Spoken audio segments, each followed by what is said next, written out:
आज हम वीगनिज्म की वो सच्चाई देखेंगे जो शायद हमसे छुपाई गई। इस डॉक्यूमेंट्री में आगे बढ़ने से पहले हम खुलासा कर देते हैं, हमने इस वीडियो में जिस एजेंडा को एक्सपोज किया है उसको लेकर यदि किसी के पेट में मरोड़ उठती है, किसी के भी पेट में दर्द होता है और इस कारण से अगर वो ये वीडियो डिलीट करवाते हैं तो ये डॉक्यूमेंट्री हम आपको पर्सनली भी भेज देंगे। आप अपने परिवार के साथ, अपने आसपास रहने वाले लोगों के साथ, स्कूल्स में, पाठशालाओं में ये डॉक्यूमेंट्री दिखा सकते हैं, जहाँ पर भी आपको उचित लगे वहाँ दिखा सकते हैं। अगर सोशल मीडिया से ये डॉक्यूमेंट्री डिलीट होती है तो समझ लेना है कि उनका एजेंडा एक्सपोज हो गया है और जैन मीडिया की इसमें विजय हो गई है।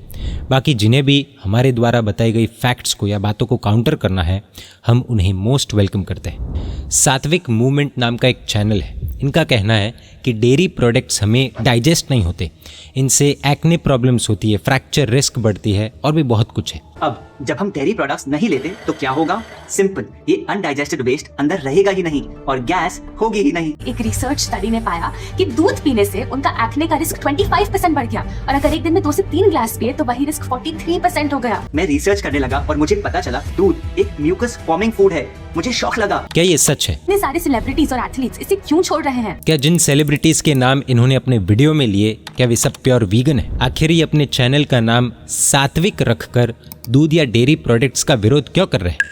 आज हम देखेंगे वीगनिज्म के पीछे की कड़वी और काली सच्चाई। इन्होंने रिसेंटली डेयरी के विषय में 2 वीडियोस डाले। एक 3 अक्टूबर 2025 को, जिसमें इन्होंने गायों को जहां पर रखकर दूध निकाला जाता है वो अलग अलग जगह बताई, और दूसरा 17 अक्टूबर 2025 को, जिसमें इन्होंने बड़े बड़े टीवी सेलिब्रिटीज़ को आगे रखकर ये बताया कि why are the fittest people on earth quitting dairy. अब इन्होंने कितना डेयरी क्विट किया है और ये कितना फिट है वो हम आगे देखेंगे। मैं जिन व्हाट्सएप ग्रुप्स में हूँ उनमें भी ये लिंक्स मैंने देखे। मुझे ऐसा जानने को मिला कि हमारी पाठशालाओं के ग्रुप्स में भी इनके वीडियो लिंक्स किसी ने भावनाओं में बहकर बिना प्रॉपर रिसर्च किए भेज दिए। हम रिक्वेस्ट करेंगे कि एक बार वो वीडियो आप अच्छे से देखिए, फिर इस वीडियो को देखेंगे तो आपको बहुत अच्छे से पूरा विषय समझ में आ जाएगा। इनके वीडियो में बहुत गड़बड़ियाँ मिली है। हमें लगा कि लोगों के सामने रियलिटी आनी चाहिए, इसलिए काफ़ी रिस्क लेकर आज हम ये डिटेल्ड डॉक्यूमेंट्री आपके सामने प्रेजेंट कर रहे हैं। हो सकता है ये वीडियो डिलीट हो जाए क्योंकि हम किसी के एजेंडा के अगेंस्ट जा रहे हैं। रील्स के ज़माने में मैं इतनी लंबी डॉक्यूमेंट्री क्यों देखूं भाई, ऐसा विचार आपको आ सकता है। तो 5 रीजंस है। नंबर 1, अगर आप एक वीगन हैं। नंबर 2, अगर आप वीगन बनने की सोच रहे हैं। नंबर 3, अगर आप वीगनिज्म को सही मानते हैं। नंबर 4, अगर आप वेजिटेरियन हैं और आपको ऐसा लगता है कि गाय का दूध पीकर या फिर डेयरी प्रोडक्ट्स लेकर मैं कोई अपराध तो नहीं कर रहा हूँ। और नंबर 5, अवेयरनेस के लिए, वीगन्स की सच्चाई जानने के लिए, ताकि कल आप इनका शिकार ना बने या कोई बन रहा हो तो ये डॉक्यूमेंट्री या इसमें दिखाए गए फैक्ट्स उनके साथ शेयर करके आप उसे जगा पाए। इन 5 में से अगर एक भी रीज़न आपके पास है तो आपको ये डॉक्यूमेंट्री देखनी चाहिए, वरना आप स्किप कर सकते हैं, आपकी इच्छा। लेकिन हाँ, इस डॉक्यूमेंट्री के बाद कई लोगों की आंखें खुल जाएगी। आई एम श्योर आप में से ज़्यादातर लोगों ने इनके कोई ना कोई वीडियोस तो देखे होंगे। ये लोग बेसिकली सात्विक नाम से वीगनिज्म को प्रमोट कर रहे हैं, ऐसा देख कर लगा। All plant-based foods have calcium. We don't need milk. या फिर हो सकता है ये लोग खुद वीगनिज्म का शिकार हो गए हो। We are excited to be a part of the Vegan India conference. We're going to be hosting a powerful session on sattvic food and about the transformative power of a plant-based lifestyle for your health. जो भी हो, लेकिन इनके 17 अक्टूबर वाले video की बात करें तो सेलिब्रिटीज और एथलीट्स क्यों डेयरी क्विट कर रहे हैं, ये तो सच में क्यूरियोसिटी बढ़ाए ऐसा टॉपिक है। तो मैंने ये पूरा वीडियो देखा। इन्होंने इन भारत के सेलिब्रिटीज़ और एथलीट्स और भारत के बाहर के सेलिब्रिटीज़ और एथलीट्स के चेहरों को आगे रखकर डेयरी प्रोडक्ट्स को टारगेट किया है, स्पेशली मिल्क को। और डेयरी क्विट करने पर 1 हफ्ते में, 1 महीने में, 2 महीने में, 3 महीने में या फिर 6 महीने में किस तरह से हमें फ़ायदे हो सकते हैं वो इन्होंने बताए। अब ये वीडियो टेक्निकली, प्रैक्टिकली, लॉजिकली और मॉरली कितना सही है वो हम थोड़ी देर में देख लेंगे। लेकिन इनका वीडियो देखने वाले को ऐसा लगेगा कि भाई मेरे शरीर में जो प्रॉब्लम्स है, बीमारियां है, उसके लिए कहीं ना कहीं शायद दूध या डेयरी प्रोडक्ट्स जिम्मेदार हो सकते हैं और इसलिए वीडियो देखने वाले को दूध या डेयरी प्रोडक्ट्स क्विट करने की इच्छा हो सकती है। डेयरी प्रोडक्ट्स यानी कि दूध या दूध से बने कोई भी प्रोडक्ट्स जैसे कि दही, घी, छाछ, पनीर एक्सेट्रा। इन्होंने वीडियो की शुरुआत में जो ट्रेलर डाला है सेलिब्रिटीज़ का या फिर एथलीट्स का, वो आप एक बार देखिए, फिर बात करते हैं। I've turned vegetarian for almost 2 years now. 90% would be, animal protein free and dairy free and everything. Transitioning into vegan was the biggest achievement or probably the best success. I've been vegan, preferred vegetarian since almost 2 months now, and I'm feeling really good about it. I became vegan when I married Radhi. Then one by one I dropped eggs, I dropped dairy because I realized it's as bad. I'm almost like vegan. I turned vegan during the lockdown because मैं कुछ भी मांस, दूध नहीं consume करता। सिर्फ India में नहीं लेकिन बाहर भी। I'm very pleased to be plant-based and play on this level. I've been vegan since I was 3 years old. I eat vegan, so I maintain a plant-based diet. Well, eat a plant-based diet. I've been a vegetarian almost all my life and vegan for the past 6 years. Mama has told you that to have your dairy product, but that's only a myth. I'm vegan. I don't eat meat or eggs or dairy. देखकर ऐसा लगता है कि भाई पूरी दुनिया ही दूध और डेयरी प्रोडक्ट्स को छोड़ रही है। चलो हम भी इस डेयरी क्विटिंग वाली भीड़ में चले जाते हैं, हम भी इनके जैसे वीगन बन जाते हैं। लाइफ ट्रांसफॉर्म हो जाएगी, किस्मत चमकेगी, बीमारियां मिट जाएगी और हम एकदम फिट एंड फाइन हो जाएंगे। जय वीगन। उठ जाइए, अब थोड़ी सी रियलिटी देख लेते हैं। इन्होंने जिन सेलिब्रिटीज़ के चेहरों का उपयोग किया है उनके बारे में पहले जान लेते हैं, फिर सिर्फ 13 पॉइंट्स में इनके बाकी के वीडियो का डिटेल्ड एनालिसिस करेंगे। अपने परिवार के साथ इस डॉक्यूमेंट्री को प्लीज़ देखिएगा, ये मेरी रिक्वेस्ट है, बहुत मज़ा आने वाला है। Reality of celebrities being a vegan. Virat Kohli. I've turned vegetarian for almost 2 years now. 90% would be, animal protein free and dairy free and everything. Virat Kohli ने क्या कहा इनके वीडियो में, इन्होंने इतना पार्ट डाला। अब एक्चुअल इंटरव्यू का वही पार्ट देखते हैं। I've turned vegetarian for almost 2 years now. Not completely vegan. 90% would be, animal protein free and dairy free and everything. Not completely vegan. Not completely vegan. Not completely vegan। इतना बड़ा phrase इन्होंने बीच में से trim कर दिया। 2021 में विराट कोहली ने tweet किया था, I never claimed to be a vegan, always maintained I am vegetarian, take a deep breath and eat your veggies if you want. दो बातें यहाँ पर क्लियर हो जाती है, विराट कोहली वीगन नहीं है। Virat Kohli 90% animal protein dairy protein free diet लेते हैं, और बाकी 10%? क्या आप जानना चाहते हैं कि इस बाकी के 10% में क्या है? झटका लगेगा, क्योंकि इस 10% में कुछ ऐसी बात है जिसे जानने के बाद वीगन्स के पैरों के नीचे से ज़मीन खिसक जाएगी और शायद कई लोग वीगनिज्म छोड़ भी सकते हैं। इस सरप्राइज़ के लिए इस डॉक्यूमेंट्री के अंत तक इंतज़ार करना पड़ेगा। या तो व्यक्ति वीगन होता है या तो वीगन नहीं होता है। ये कोई स्कूल की एग्ज़ाम नहीं है कि भाई वीगन की सब्जेक्ट है और 90% स्कोर किया। कोई अगर ये कहे कि मैं 90% वेजिटेरियन हूँ और सिर्फ 10% जानवरों को खाता हूँ, तो आप उसे वेजिटेरियन मानेंगे क्या? तो फिर 90% वीगन वाले को हम प्योर वीगन कैसे मान सकते हैं, वीगन कैसे मान सकते हैं? ये तो ऐसा हो रहा है कि उस बेचारे को वीगन बनना नहीं है, लेकिन खींच कर प्रेशर बिल्ड करके उसे वीगन बनाया जा रहा है। अरे भाई आप 90% वीगन हो, अरे भाई आप 80% वीगन हो, टेंशन मत लीजिए। जिस बेचारे को वीगन बनना नहीं होता है वो फिर बदनामी से बचने के लिए बोल देता है कि अरे भाई मैं तो 85% वीगन हूँ, 90% वीगन हूँ, ऑलमोस्ट वीगन हूँ। इनके वीडियो में बीच में इन्होंने फिर से विराट कोहली के चेहरे का उपयोग किया और डेयरी को टारगेट किया। उसके बारे में भी हम पॉइंट नंबर 7 में देखेंगे। अभी का तो पता नहीं, लेकिन हाँ, विराट कोहली ने 2020 में एक वीडियो अपलोड किया था जिसमें उन्होंने कहा था कि वे रेगुलरली सप्लीमेंट के तौर पर टैबलेट लेते हैं, गोली लेते हैं। I take a Wellman tablet every day as it's the perfect nutrition for my body. And be sure to support your immune system with a reliable supplement like Wellman. ये supplements क्या है वो भी हम थोड़ी देर में समझेंगे।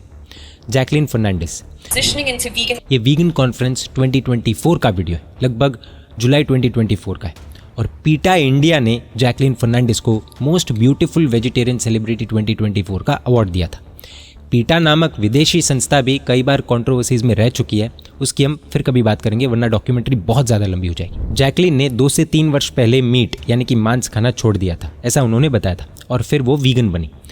अब उनके खुद के यूट्यूब चैनल पर उन्होंने journey into being a vegetarian बोला है, आप खुद देख लीजिए। My journey into being a vegetarian and going to be meatless. और फिर कॉन्फ्रेंस में ट्रांजिशनिंग इनटू वीगन बोला है। Transitioning into vegan. अभी 90% वीगन वाले वीगन हैं या फिर 100% वाले, वो तो एक बहुत बड़ा प्रश्न है, लेकिन हाँ, अगर ये वीगन बनी भी है तो ज़्यादा से ज़्यादा 2 से 3 साल ही हुए, इसलिए इतने कम समय में शरीर में कोई कमी आ जाएगी ऐसा मानना उचित नहीं होगा। लेकिन हाँ, ये सेलिब्रिटीज़ लोग वीगन बनते हैं तो इनकी रेसिपीज़ कैसी होती है वो हम पॉइंट नंबर 12 में देखेंगे। पहले बाकी के जो सेलिब्रिटीज़ हैं उनके बारे में थोड़ा और जान लेते हैं। श्रद्धा कपूर।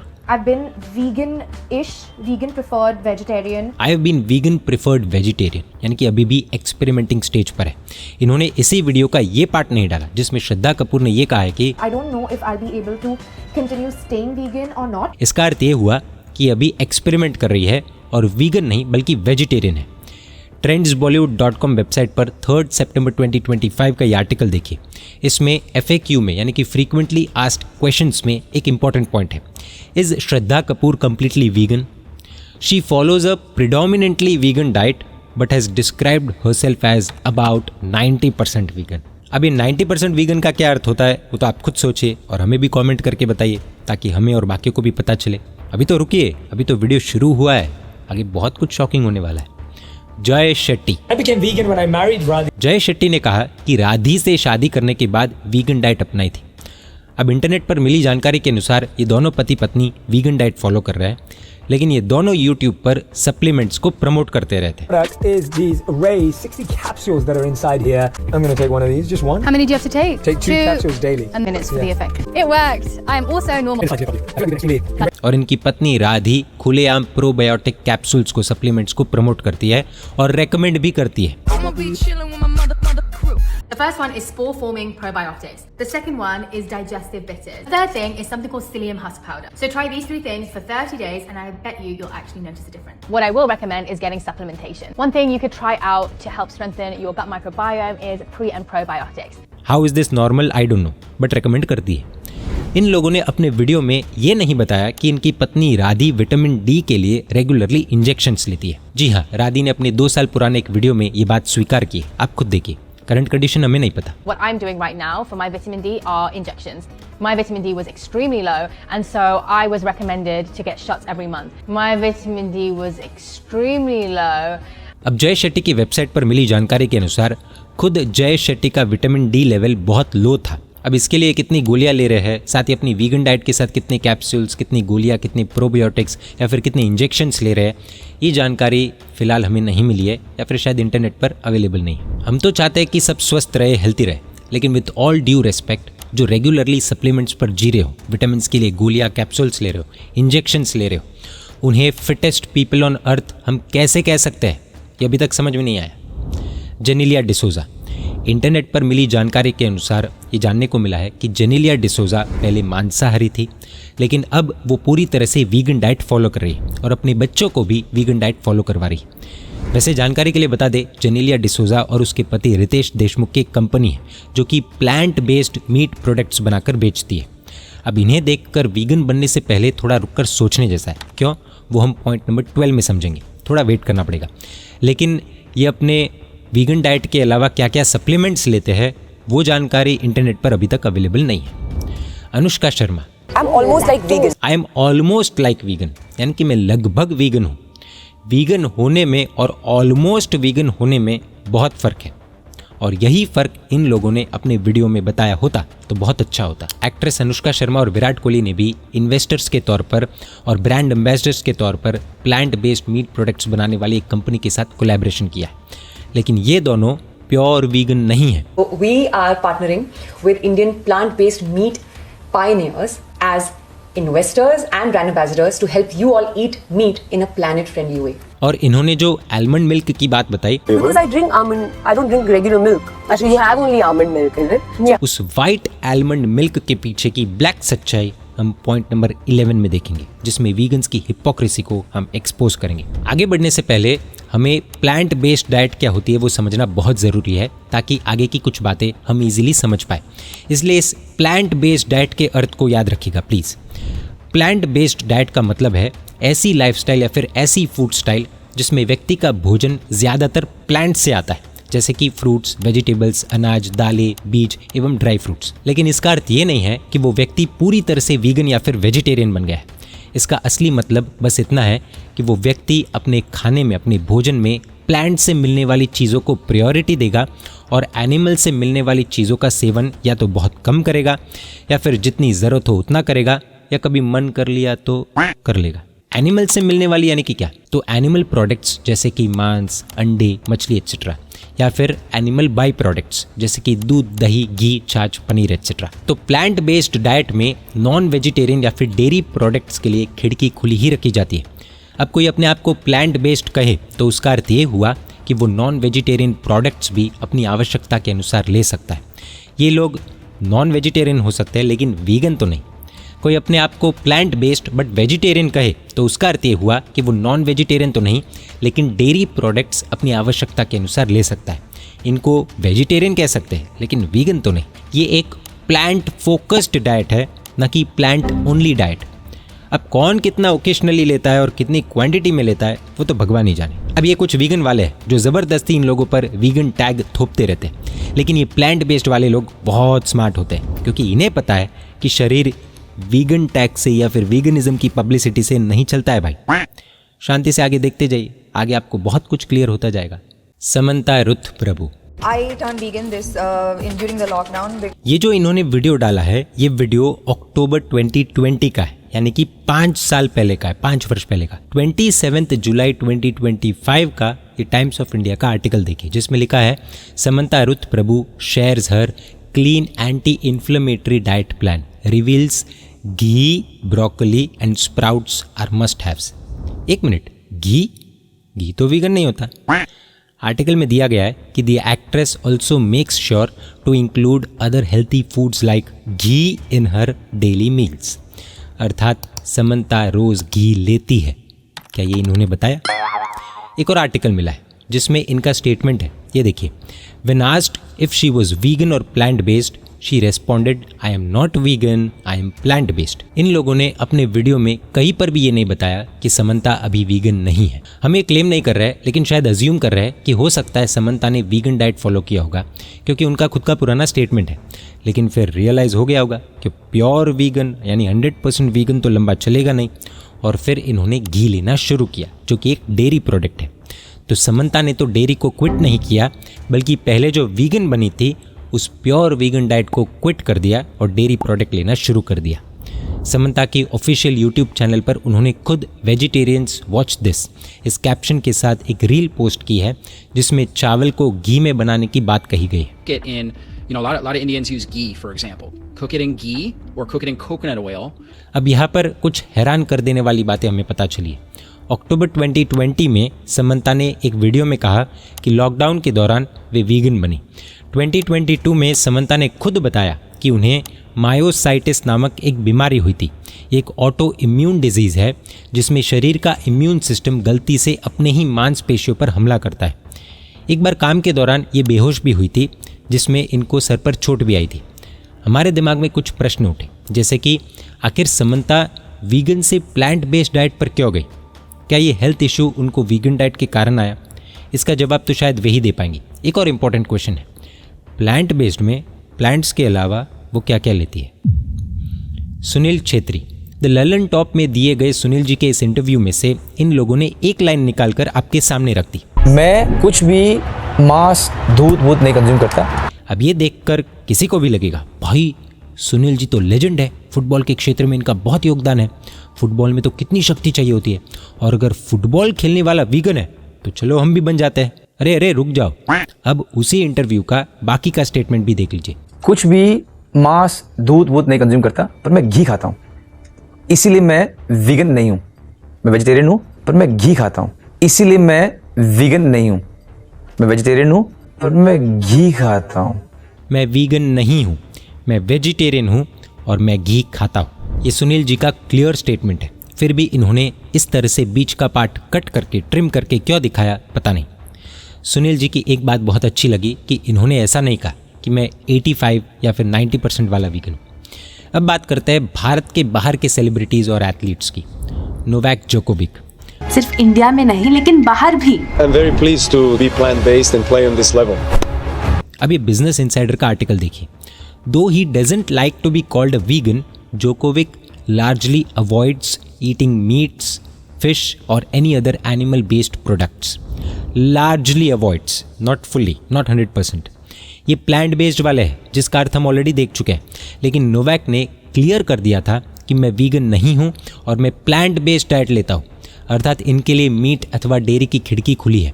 इनका खुद का स्टेटमेंट आप सुन लीजिए। Djokovic is a vegan. Is this true? I don't like the labels, you know. I do eat plant-based for quite few years already.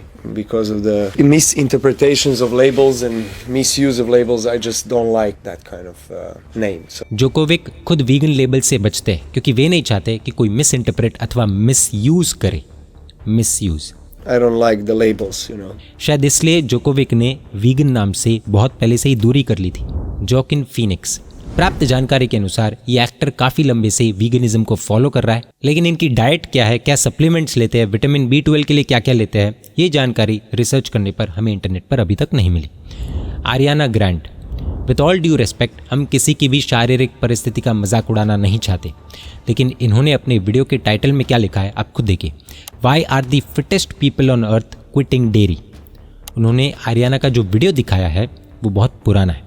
आज उनकी शारीरिक परिस्थिति पर पूरी दुनिया में चर्चा हो रही है और इसी वजह से वीगनिज्म पर भी कई प्रश्न उठ रहे हैं। हम बिल्कुल भी किसी की भी पर्सनल हेल्थ कंडीशन को लेकर इनसेंसिटिव नहीं होना चाहते। सब स्वस्थ रहे, मस्त रहे। आरियाना को और भी कोई हेल्थ इशू हो सकता है और हम उसकी पूरी सिंपैथी भी रखते हैं, लेकिन सवाल ये है कि जब ये लोग veganism is equal to fittest lifestyle का दावा कर रहे हैं तो क्या उन्होंने आरियाना की आज की स्थिति दिखाई? क्यों नहीं दिखाई? हो सकता है इनका जो हेल्थ इशू है वो किसी और कारण से भी हो और किसी के साथ भी ऐसा नहीं होना चाहिए। फिर भी क्षमा करें, लेकिन ऐसी स्थिति में किसी को भी फिटेस्ट कहना क्या ये उचित है? क्या ये मिसलीडिंग नहीं?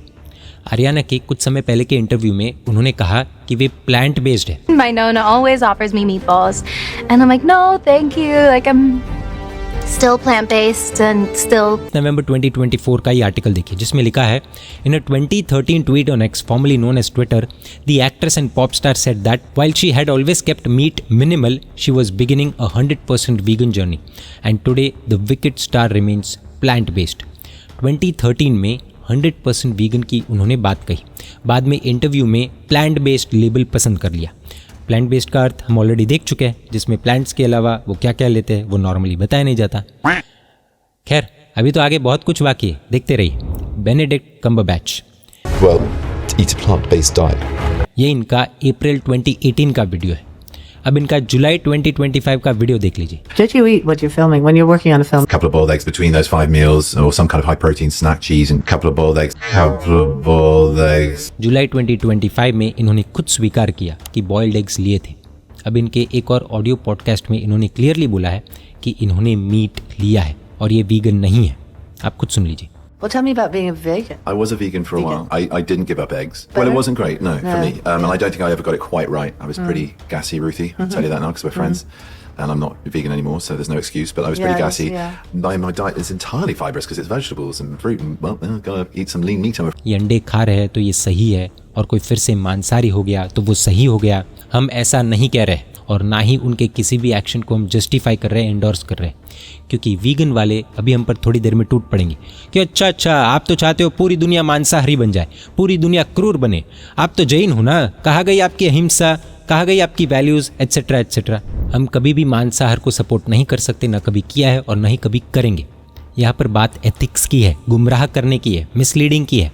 Half knowledge is more dangerous, please समझिए। इन लोगों ने अपने वीडियो में जिस तरह से दिखाया है कि ये सेलिब्रिटीज़ प्लांट बेस्ड डाइट लेते हैं, लेकिन उसका असली मतलब तो लोगों को बताया ही नहीं।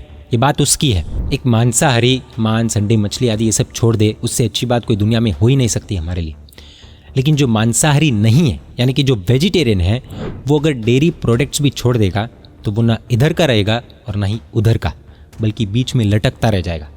अरे भाई, कोई व्यक्ति सिर्फ वीगन डाइट फॉलो करे तो उसमें आपको क्या प्रॉब्लम है? पॉइंट नंबर 8 में बताएंगे कि वीगन डाइट में क्या प्रॉब्लम है, थोड़ा वेट कीजिए। Natalie Portman.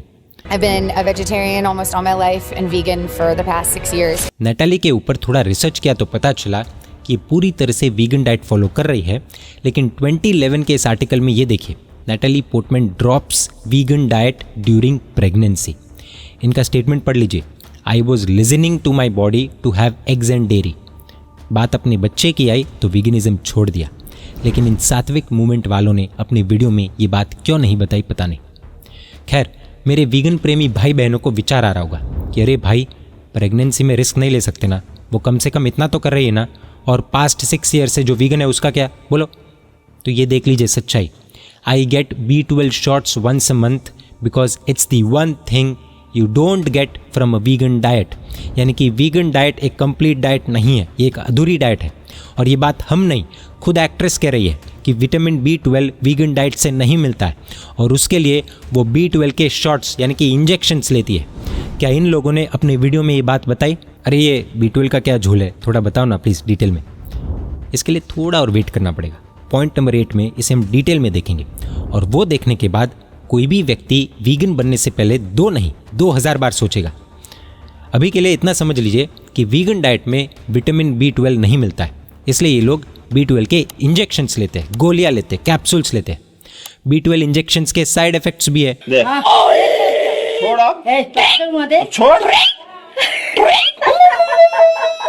नहीं लूंगा।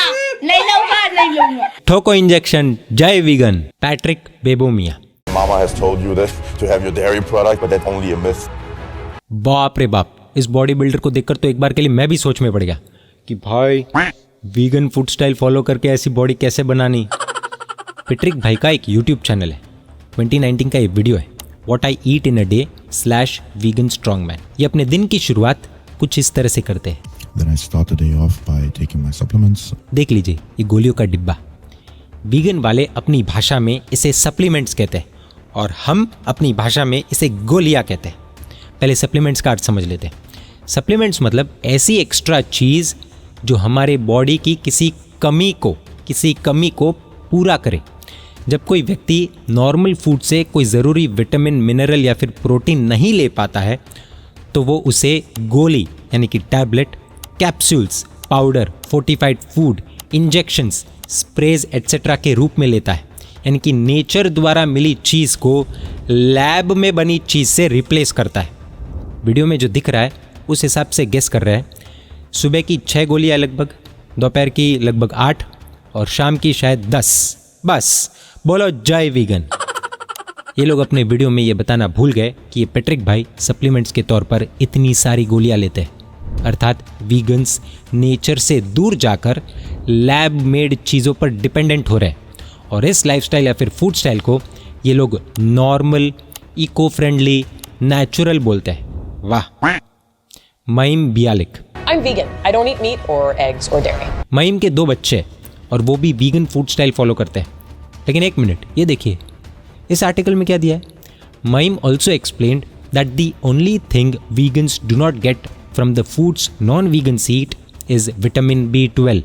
The mother of 2 addresses this by giving Frederick and Miles vitamin supplements. इन्होंने भी माना कि विटामिन B12 वीगन डाइट से नहीं मिलता है। विटामिन B12 की कमी को लाइटली लेने जैसा नहीं है। B12 की कमी से क्या कुछ हो सकता है वो हम पॉइंट नंबर 8 में कुछ ही देर में देखने वाले। लेकिन B12 की कमी न आए इसके लिए ये अपने बच्चों को सप्लीमेंट्स देती है और अपने यहाँ पर आधे से ऊपर वीगन्स को सप्लीमेंट्स भी क्या होता होगा वो भी शायद पता नहीं होगा।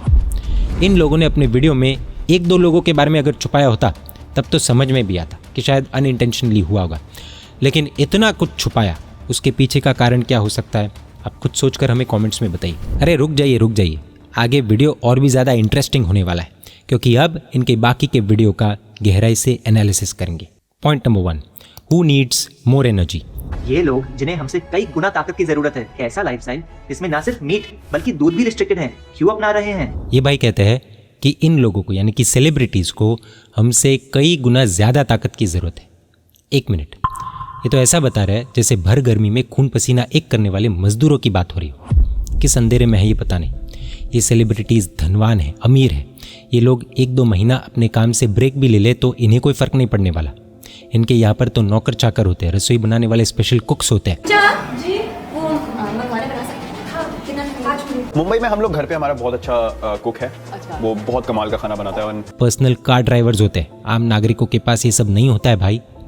आज भी हमारे देश में ऐसे ऐसे मजदूर और कर्मचारी है जो 12 से 15 घंटे काम करते हैं, खून पसीना एक करके अपने परिवार का गुजारा करते हैं। आखिरी बार उन्होंने मिठाई कब खाई होगी वो भी उन्हें नहीं याद रहता है। इन सेलिब्रिटी से ज़्यादा तो उन्हें ताकत की ज़रूरत है, ऐसा हमें लगता है। पता नहीं क्यों, लेकिन ऐसा लग रहा है जैसे वीगन्स के द्वारा गरीबों का मजाक उड़ाया जा रहा है। भाई मजाक, ये तो कुछ ज़्यादा ही बोल दिया। मजाक, यस, ऐसा क्यों? शांति से आगे सुनिएगा, बहुत कुछ समझने को मिलेगा।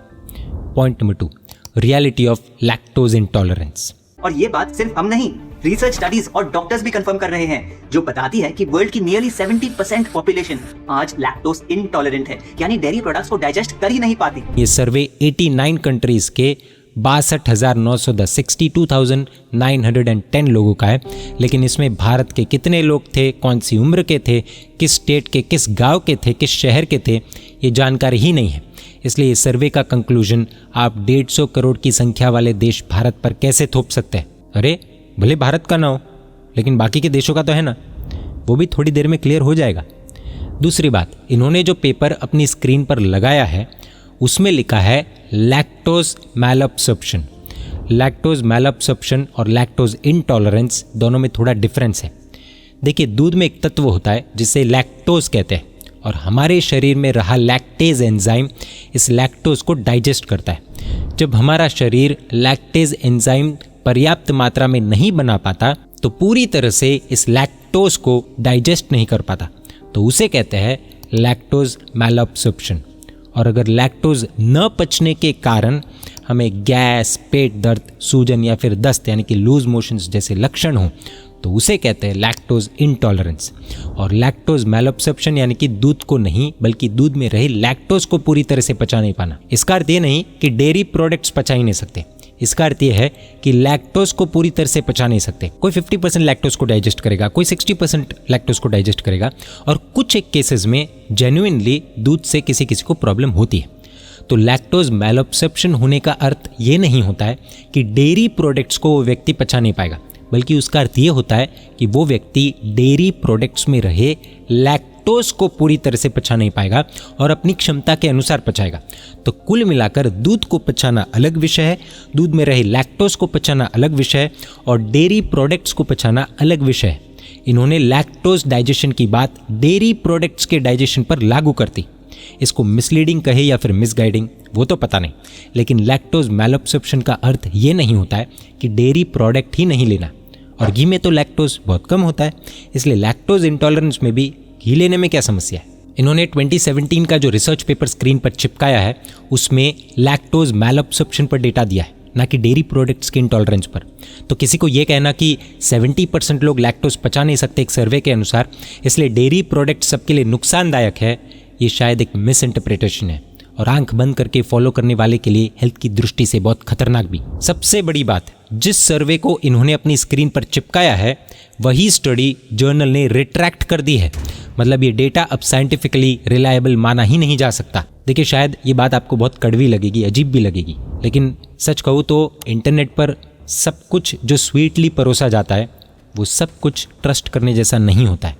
थोड़ा सा रुक कर अपना अपना रिसर्च खुद करना होता है, आंख बंद करके किसी से इम्प्रेस नहीं होना होता है। रही बात दूध पचाने की, तो हो सकता है कि कुछ लोगों को जल्दी से दूध डाइजेस्ट नहीं होता है, या फिर दूध पीते हैं तो कई हेल्थ इश्यूज भी आ सकते हैं। इसके अनेकों कारण हैं। एक तो ये कि दूध उस व्यक्ति को सूट ही नहीं करता। दूध के साथ एसिडिक फ्रूट्स लेने से भी पेट में गड़बड़ होती है। मिल्क शेक्स सुनकर मुंह में भले पानी आए, लेकिन पेट का ध्यान रखना है तो अवॉइड करना पड़ेगा।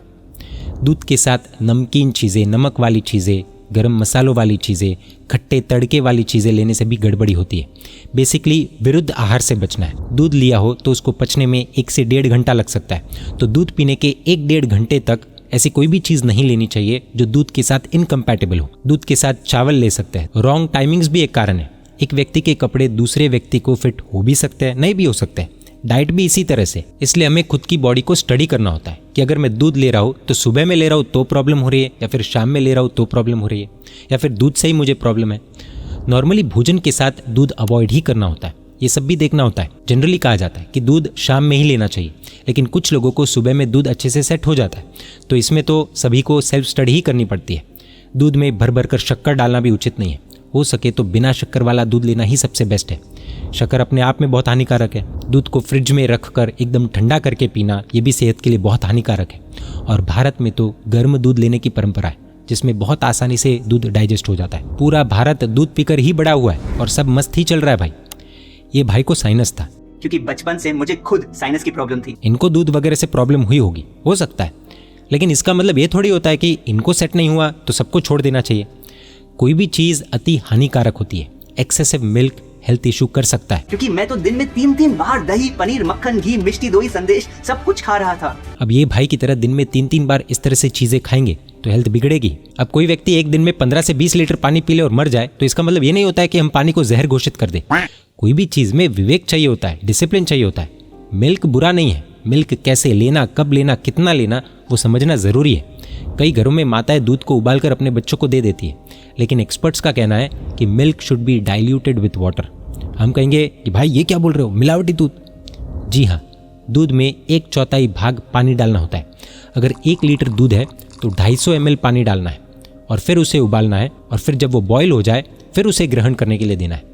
कुछ लोगों को ये डाउट रहता है कि हमारे घर पर जो दूध आ रहा है वो हार्मोन्स इंजेक्टेड काऊ से तो नहीं आ रहा है, तो इसके लिए भी एक्सपर्ट्स कहते हैं कि दूध में 2-3 चपटी हल्दी और काली मिर्च डालकर लेना चाहिए, जिससे उस दूध के मैक्सिमम दोष खत्म हो जाते हैं। ये बात हम हवा में नहीं कह रहे, खुद आयुर्वेद की डॉक्टर कह रही है। We are living in urban cities, most of us, right? We don't have a cow in our backyard. How should we deal with the quality of milk? What kind of milk should we have? They say to milk, they say so many things. The only way we can, satisfy ourselves is by putting the turmeric and pepper, what I told you. So even if it is an A1 milk or some milk jiska source I do not know, if I put turmeric and pepper, will be fine? Most of the things, it's a kind of a detox thing. कई बार सामूहिक भोजन के कार्यक्रम में बासुंदी, रबड़ी, बादाम का दूध वगैरह रहता है। अब लोग पूरा भोजन करने के बाद तुरंत ही दूध की चीज़ ले लेते हैं, इसी से पेट खराब होता है। जब दूध ले रहे हैं तो सिर्फ दूध लेना होता है, बाकी भोजन उसके साथ नहीं लेना है। कुछ लोगों की पाचन शक्ति बहुत ज़बरदस्त होती है, जो भी खाए हजम हो जाता है। कुछ लोगों की पाचन शक्ति बहुत कमज़ोर होती है, बहुत सेंसिटिव होती है। इसलिए खुद के शरीर को क्या सूट करता है, कब सूट कर रहा है, कितना सूट कर रहा है, ये सब सेल्फ स्टडी करके उस हिसाब से लेना होता है, किसी को कॉपी करके नहीं। अब मान लो हम 20-30 साल के हो गए, उसके बाद भी अगर हमें ये नहीं पता है कि हमारी बॉडी को क्या सूट करता है तो भी क्या कहें। आजकल लैक्टोज इंटॉलरेंस के नाम पर सभी लोगों को दूध बंद करने की प्रेरणा दी जा रही है। इसलिए तो रिसर्च स्टडीज़ को फॉलो करने से पहले आगे पीछे का बहुत कुछ देखना होता है। वो लोग जिन पर रिसर्च हुआ है वो लोग कौन है, क्या उनकी लाइफस्टाइल है, दिन भर खा पी कर पड़े रहते हैं क्या, फ्रिज का बना एकदम ठंडा ठंडा लेते हैं क्या, घर पर बना एकदम देसी भोजन लेते हैं या फिर जंक फूड, फास्ट फूड लेते हैं, यानी कि खाने के लिए जी रहे हैं या फिर जीने के लिए खा रहे हैं, दारू सिगरेट वगैरह लेते हैं क्या, वो कोई मेडिकेशन पर है क्या, ज़रूरत से ज़्यादा लेते हैं क्या, सूर्यास्त के बाद यानी कि सनसेट के बाद भी लेते हैं क्या।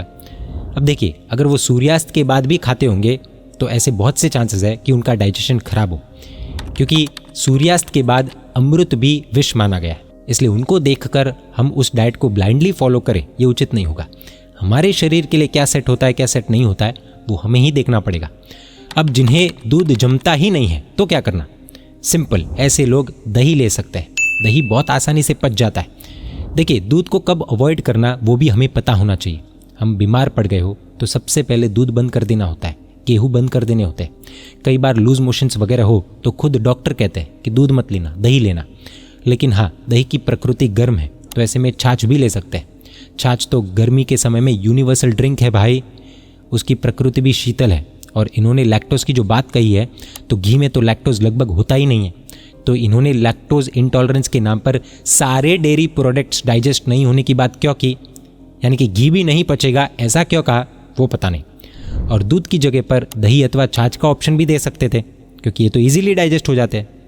ये क्यों नहीं किया, पता नहीं। पॉइंट नंबर 3, क्या दूध से एक्ने होता है? आगे इन्होंने बात की एक्ने की और फिर से एक रिसर्च स्टडी स्क्रीन पर चिपका दी और कह दिया कि एक रिसर्च स्टडी ने पाया कि दूध पीने से उनका एक्ने का रिस्क 25% बढ़ गया और अगर एक दिन में 2 से 3 ग्लास पिए तो वही रिस्क 43% हो गया। अब नॉर्मली लड़कियों में चेहरे की सुंदरता को लेकर ज्यादा चिंता होती है, तो इन्होंने इस तरह से ग्राफिक दिखाते हुए ये बात बता दी। Within a month of going off dairy, the acne on your face will start to disappear. तो जो लड़की अपने अपीयरेंस को लेकर बहुत कॉन्शियस होगी, वो तो एक बार सोचने पर मजबूर हो जाएगी कि भाई दूध पीना ही बंद कर देते, न रहेगा बास, न बजेगी बांसुरी, न पियेंगे दूध, न होगी एक्ने प्रॉब्लम। लेकिन थोड़ा रुक जाइए। इन्होंने जो रिसर्च स्टडी बताई है उसमें क्या गड़बड़ी है वो ज़रा 1 by 1 देख लेते हैं। नंबर 1, ये ऑब्जर्वेशनल रिसर्च थी, न कि एक्सपेरिमेंटल। इस स्टडी में रिसर्चर्स ने बस ये देखा कि कौन कौन दूध पीते हैं और किस में एक्ने ज़्यादा है। उन्होंने किसी को भी दूध पिलाकर कंट्रोल्ड कंडीशंस में जांच नहीं की है। इसलिए केवल एसोसिएशन दिखाता है, कॉजेशन नहीं, यानी कि संबंध दिखाता है पर कारण नहीं। उदाहरण के लिए, अगर 100 लोगों में से 50 लोग लेट उठने वाले हो और वही 50 लोग अमीर भी निकले, तो इसका मतलब ये नहीं हो जाता कि देर से उठना अमीर बनने का राज है, बस एक संबंध दिख रहा है, कारण नहीं। अब ऑब्जर्वेशनल स्टडी क्या कहेगी? ये कि भाई जो लेट उठते थे वे अमीर थे, लेकिन लेट उठने की वजह से अमीर नहीं बने भाई, कोइंसिडेंस है बस।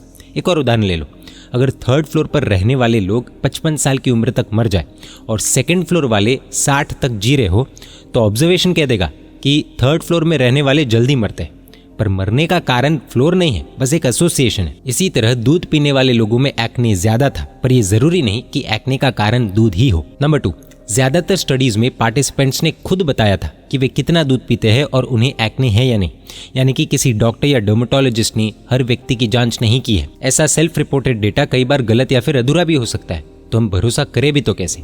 नंबर 3, इसमें 14 स्टडीज थी, सभी की methodology, age group, diet pattern और रीजन अलग अलग थे।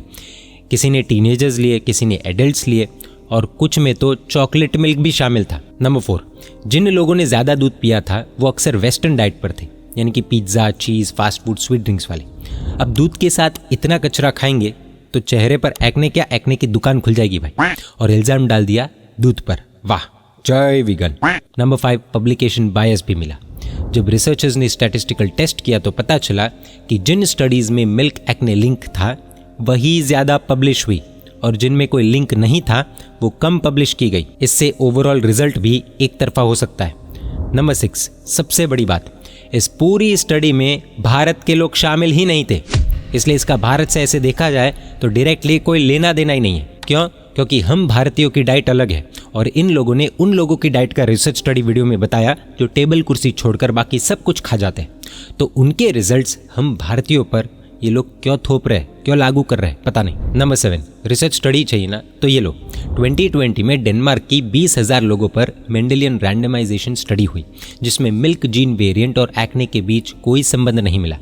अच्छा, डेयरी क्विट करने से एक्ने स्टार्ट्स टू डिसअपियर, ऐसा इनका कहना है, और इस पर इन्होंने world famous tennis player Venus Williams का चेहरा आगे कर दिया। और यही चीज Venus Williams, world famous tennis player, ने भी एक्सपीरियंस करी। My skin just glowed. I had no blemishes. I had no flaws in my skin. इसके पीछे भी थोड़ा झोल है, लेकिन ये हम थोड़ी देर के बाद देखेंगे।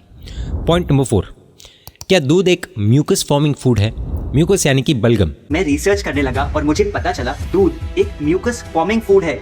मुझे शौक लगा। इन्होंने रिसर्च किया और इनको पता चला कि दूध म्यूकस फॉर्मिंग फूड है, लेकिन कौन सा रिसर्च, कहाँ का रिसर्च, कब का रिसर्च, ये इन्होंने नहीं बताया। बहुत स्मार्टली इन्होंने रिसर्च लिखकर उसके नीचे मिल्क कॉजेज म्यूकस की हेडलाइन के साथ ये AI जनरेटेड सीन सबके सामने चिपका दिया। हमने भी AI से पूछा कि भाई बताओ मिल्क और म्यूकस का क्या कनेक्शन है। ये देखिए, इतनी सारी रिसर्च स्टडीज हमें मिली है और किसी में भी ये नहीं पाया गया कि मिल्क या केसीन से वास्तव में म्यूकस सेक्रेशन बढ़ती है। उल्टा एक स्टडी में तो दूध को बहुत महत्वपूर्ण माना है और एक स्टडी में 50 ऐसे बच्चों को देखा गया जिन्होंने दूध नहीं पिया। इन बच्चों की लंबाई कम थी और उनकी हड्डियों की मजबूती भी दूध पीने वाले 200 बच्चों की तुलना में कम पाई गई। इसके अलावा जिन्होंने दूध नहीं पिया उनमें बचपन में हड्डियां टूटने यानी कि फ्रैक्चर्स के मामले आम बच्चों की तुलना में ज्यादा पाए गए। समस्या क्या है पता है? क्योंकि मैं तो दिन में 3-3 बार दही, पनीर, मक्खन, घी, मिष्टी, दोई, संदेश सब कुछ खा रहा था। इतना दिन में 3-3 बार कौन खाता है भाई? हालत खराब होगी। फिर डॉक्टर तो क्या भगवान भी आपको नहीं बचा पाएंगे। अति कुछ भी हानिकारक होता है। डिसिप्लिन रखना होता है, विवेक रखना होता है। ये तो ऐसा हो जाए कि कल को कोई दिन में 20 लीटर पानी पी ले और अगर उसकी किडनी फेल हो जाए तो वो तो कहता फिरेगा कि भाई पानी पीना बंद करो, पानी से किडनी फेल हो जाती है।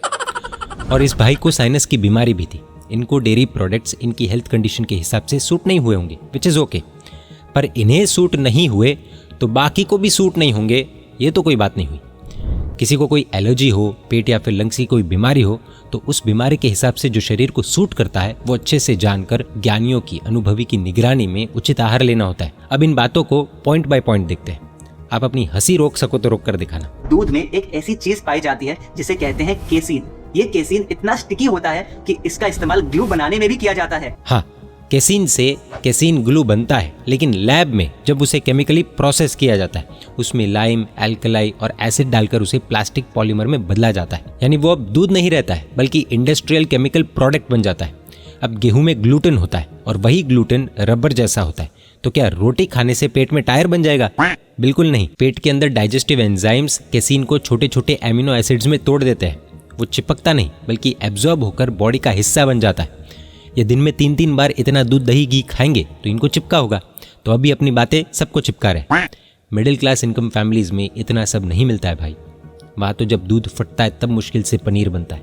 दूध अगर चूल्हे पर गिर जाए और तुरंत साफ ना करो तो वो चिपक कर क्रश बना लेता है। जब हम स्टिकी नेचर वाला फूड खाते हैं, एक्सेस म्यूकस प्रोड्यूस करता है। भाई चूल्हे पर दूध इसीलिए जमता है क्योंकि वो ड्राई हो जाता है। ये क्या लॉजिक हुआ? पेट में ऐसा कुछ नहीं होता है, वहाँ पर 37 डिग्री टेम्परेचर होता है और स्ट्रॉन्ग डाइजेस्टिव एंजाइम्स होते हैं जो केसिन को तुरंत तोड़ देते हैं। दाल भी इस तरह से गिरकर ड्राई होने पर चिपक सकती है। कल तो ये बोलेंगे दाल भी लेना बंद कर दो। पेट के बाहर और पेट के अंदर माहौल अलग होता है। बाहर गुड़ रखने पर या फिर मिश्री रखने पर चींटियाँ आ सकती है। इसका मतलब ये नहीं हो जाता कि गुड़ खाने पर या फिर मिश्री लेने पर पेट में चींटियाँ आ जाएगी। दूध के नाम से इतना क्यों डराया जा रहा है पता नहीं। Point number 5, is plant based milk real milk? आपको डेयरी को क्विट नहीं करना, स्विच करना है प्लांट बेस्ड मिल्क से। दूध क्विट नहीं करना है बल्कि स्विच करना है प्लांट बेस्ड मिल्क से। और इन्होंने 3 ऑप्शंस दिए। Number 1 coconut milk, number 2 almond milk and number 3 शायद सबसे अनएक्सपेक्टेड सेसमे सीड मिल्क। मैं तो अज्ञानी हूँ, मुझे सिर्फ ये जानना है कि मिल्क एक्चुअल में क्या होता है। एक फीमेल जब प्रेग्नेंट होती है और फिर अपने बच्चे को जन्म देती है तब उस फीमेल के थन से दूध निकलता है। कोई भी वाइट लिक्विड को मिल्क का नाम दे देने से वो दूध नहीं बन जाता है। ये वीगन वाले इतने व्यापक रूप से सबको प्लांट बेस्ड मिल्क बोलकर शायद मिसलीड कर रहे हैं। नारियल का पानी, नारियल की चटनी होती है, लेकिन नारियल का मिल्क, कोकोनट मिल्क, ये क्या होता है भाई? कोकोनट मेल है या फीमेल? और कोकोनट ने दूध देने से पहले बच्चे को जन्म दिया होगा तो वो किधर है फिर? क्या दूध देने से पहले कोकोनट प्रेग्नेंट हुआ था क्या? प्लांट्स में पॉलिनेशन प्रोसेस जरूर होता है, लेकिन प्लांट्स एक्सट्रैक्ट को मिल्क मानना बेवकूफ़ी है। वो मिल्क नहीं, वाटर प्लस प्लांट एक्सट्रैक्ट होता है। जूस कह दो, लिक्विड कह दो, फिर भी समझ में आता है, लेकिन ये मिल्क कैसे हुआ वो बहुत बड़ा प्रश्न है। इसी विषय पर हमारे भारत में 2021 में FSSAI ने प्लांट बेस्ड प्रोडक्ट्स पर मिल्क अथवा डेयरी जैसे शब्दों के इस्तेमाल पर रोक लगाने के निर्देश दिए थे। बाद में कुछ मामले में कोर्ट से स्टे मिला, इसलिए आज कई ब्रांड्स सुरक्षित रूप से अपने प्रोडक्ट्स पर प्लांट बेस्ड ड्रिंक या फिर बेवरेज लिखते हैं। अब सामान्य व्यक्ति मिल्क शब्द देखकर शायद धोखा खा सकता है कि अच्छा, वो एनिमल मिल्क छोड़कर ये प्लांट बेस्ड मिल्क ले लेता हूँ। अब कोकोनट या फिर आलमंड एक्सट्रैक्ट का कलर वाइट होने से इसे हम मिल्क कैसे कह दे? ये क्या लॉजिक हुआ? ये तो अच्छा हुआ नारंगी या फिर मौसम्बी के जूस का रंग सफ़ेद नहीं होता, वरना ये तो कल बोल देंगे नारंगी मिल्क, मौसम्बी मिल्क। सारा पीला सोना नहीं होता है, इसी तरह से सारा सफ़ेद मिल्क नहीं होता है। कल तो बोलेंगे फेविकॉल, फिनाइल, जाने दो। चलिए कुछ समय के लिए मान लेते हैं कि ये तीनों भी दूध है, तो इनमें वो सारे गुण होने चाहिए राइट, जो एक्चुअल दूध में होते हैं। लेकिन अनफॉर्चुनेटली ऐसा नहीं है। एक्चुअल मिल्क में प्रोटीन की, कैल्शियम की मात्रा ये प्लांट बेस्ड ड्रिंक्स से बहुत ज़्यादा होती है। एक्चुअल मिल्क में vitamin B12, vitamin D, lactose, casein and way protein, natural enzymes and growth factors होते हैं, जबकि ये न्यूट्रिएंट्स कोकोनट, आलमंड या फिर सेसेमे मिल्क में होते ही नहीं है। यस, लगभग ज़ीरो, अनलेस आर्टिफिशियली अंदर डाले गए हो। इसलिए स्विच करने से पहले थोड़ा रुक कर रिसर्च करना ज़रूरी है, वरना अपना स्विच ऑफ ना हो जाए। कोकोनट मिल्क में सैचुरेटेड फैट बहुत ज़्यादा होता है, ये हार्ट फ्रेंडली नहीं है। इंटरनेट पर इस तरह की चीज़ें सोच समझ कर डालनी होती है। कोई व्यक्ति आंख बंद करके फॉलो कर ले, उसको हेल्थ का जोखिम हो सकता है। सेसेमे मिल्क के न्यूट्रिएंट्स बॉडी में उतने अब्जॉर्ब नहीं होते। रही बात आलमंड मिल्क की, आलमंड एक्सट्रैक्ट की, तो ये बहुत महंगा होता है, 300 से 400 रुपये लीटर। 15-20 हज़ार की कमाई पर चलने वाले घर क्या इस दूध को अफोर्ड कर पाएंगे? थोड़ा तो सोचिए। पैक घुमाकर देखने पर पता चलेगा कि आलमंड ड्रिंक्स में 5 से 7% ही आलमंड्स होते हैं, बाकी सबसे ज़्यादा इंग्रेडिएंट पानी होता है। अब ये लोग कहेंगे घर पर लाकर खुद बनाओ। भाई आलमंड्स के प्राइस क्या है पता है? 1 किलो अच्छी क्वालिटी की बादाम लेने जाओ तो 2500 से 3000 रुपये लगते हैं। क्या पूरा भारत इसे अफोर्ड कर सकता है? क्या ये गरीबों का मजाक उड़ाने जैसा नहीं है? आप खुद सोचिए, मुश्किल से 2 टाइम का भोजन लेते हैं और उनसे कहा जा रहा है ये छोड़ो, बादाम खाओ, बादाम।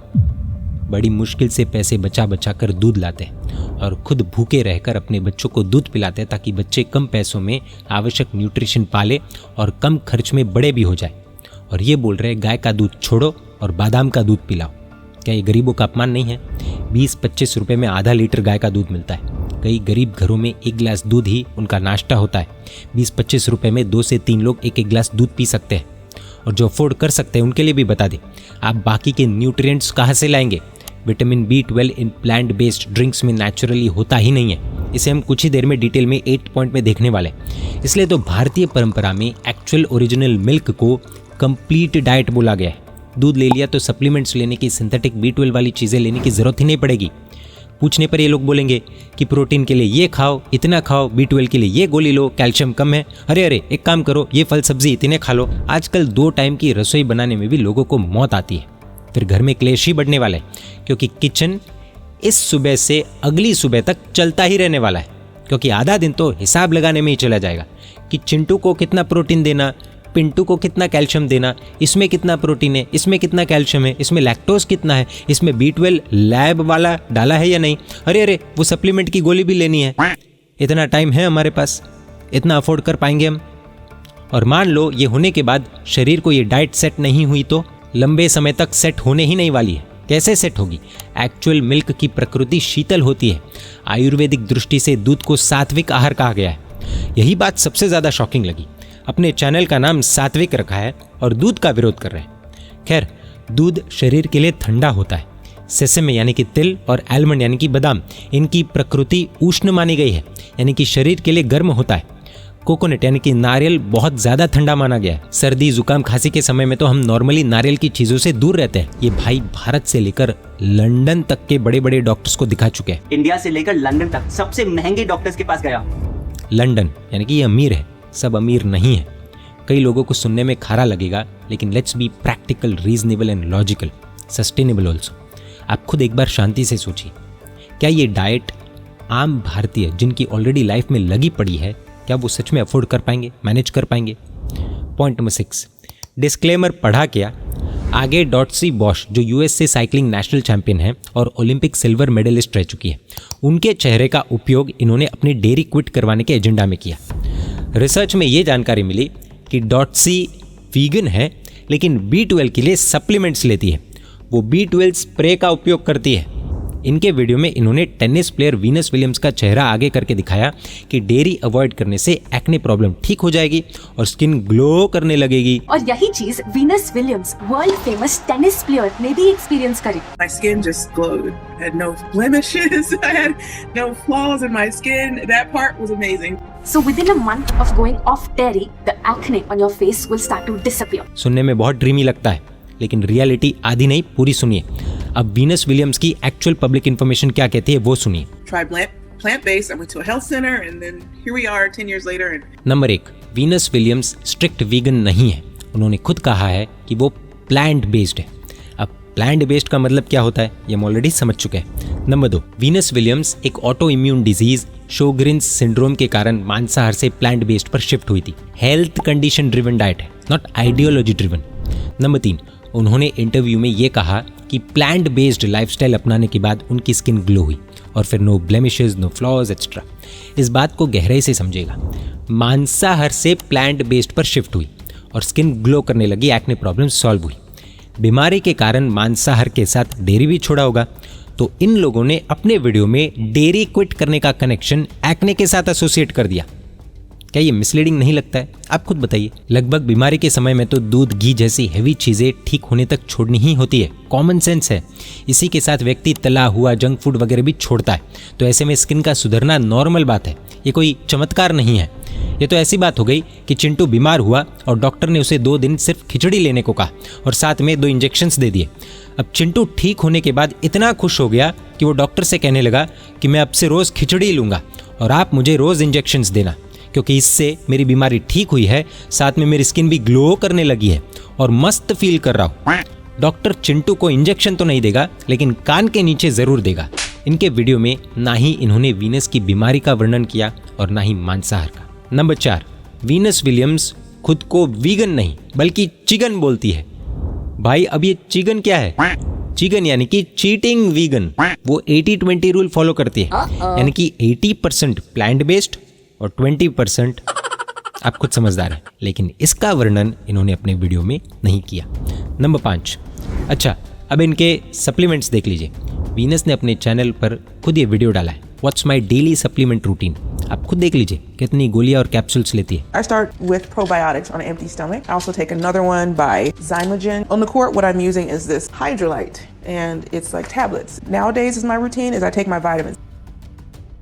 This is my omega, my hyaluronic acid. This is BioSil. This is magnesium. This one is my multivitamin. This one is Vision MD. This one is zinc. This is vitamin D, olive leaf extract, and I have my iron and my vitamin C, and that's kind of what I take on a daily basis.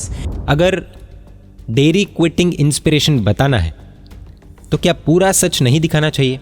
Plant based, chicken, supplements routine, ये सब क्यों नहीं दिखाया? इतनी गोलियां, इतने capsules, ये क्यों नहीं दिखाए? ये सब जानकारी इन्होंने नहीं दी। क्यों? क्योंकि इन्होंने अपने डिस्क्रिप्शन में क्लियरली लिख दिया है कि viewers are encouraged to conduct their own independent research and form their own conclusions.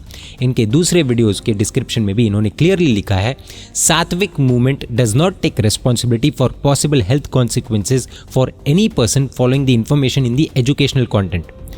Face value पर सेलिब्रिटीज दिखाओ, पूरी सच्चाई दिखानी नहीं, और डिस्क्रिप्शन में कह दो अपना अपना देख लो भाई, हमारा कोई लेना देना नहीं। वाह। Point number 7, milk versus osteoporosis and fracture rate. तो जो देश सबसे ज्यादा दूध पीते हैं उनका ऑस्टियोपोरोसिस और फ्रैक्चर्स का रिस्क सबसे ज्यादा क्यों है? अब ये इनका प्रश्न है। ऑस्टियोपोरोसिस यानी कि बोन्स का वीक होना और फ्रैक्चर की रिस्क बढ़ना। रिसर्चर्स ने इसको समझने के लिए एक स्टडी करी।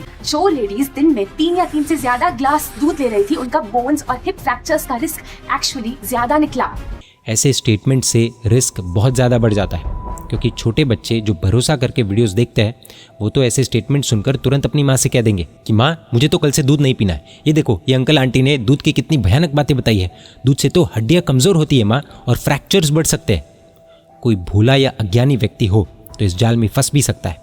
लेकिन अब सच्चाई देखिए। नंबर 1, इन्होंने जिन देशों की बात की, नॉर्मली वहाँ पर बहुत ज़्यादा ठंड होती है, धूप बहुत कम समय के लिए देखने को मिलती है, जिससे व्यक्ति में विटामिन डी की कमी हो सकती है और इस कारण से ये हड्डियों के लिए जोखिम हो सकता है।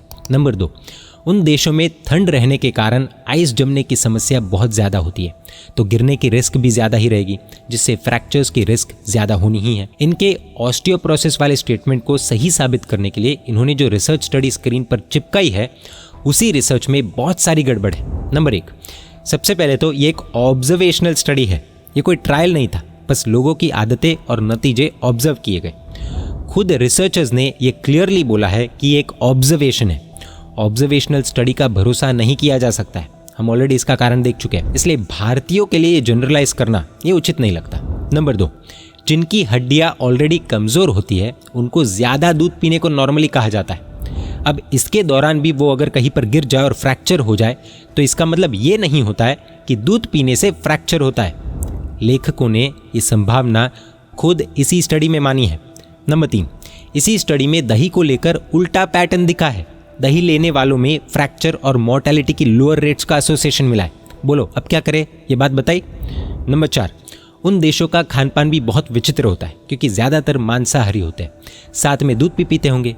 अब मांसाहार से होने वाली समस्या का ठीकरा दूध पर फोड़ा जा रहा है, ऐसा हमें लग रहा है, क्योंकि विराट कोहली को भी जो समस्या थी वो बहुत ज़्यादा मीट खाने के कारण हुई थी, जिसके चलते उन्होंने मीट और डेयरी दोनों छोड़ा।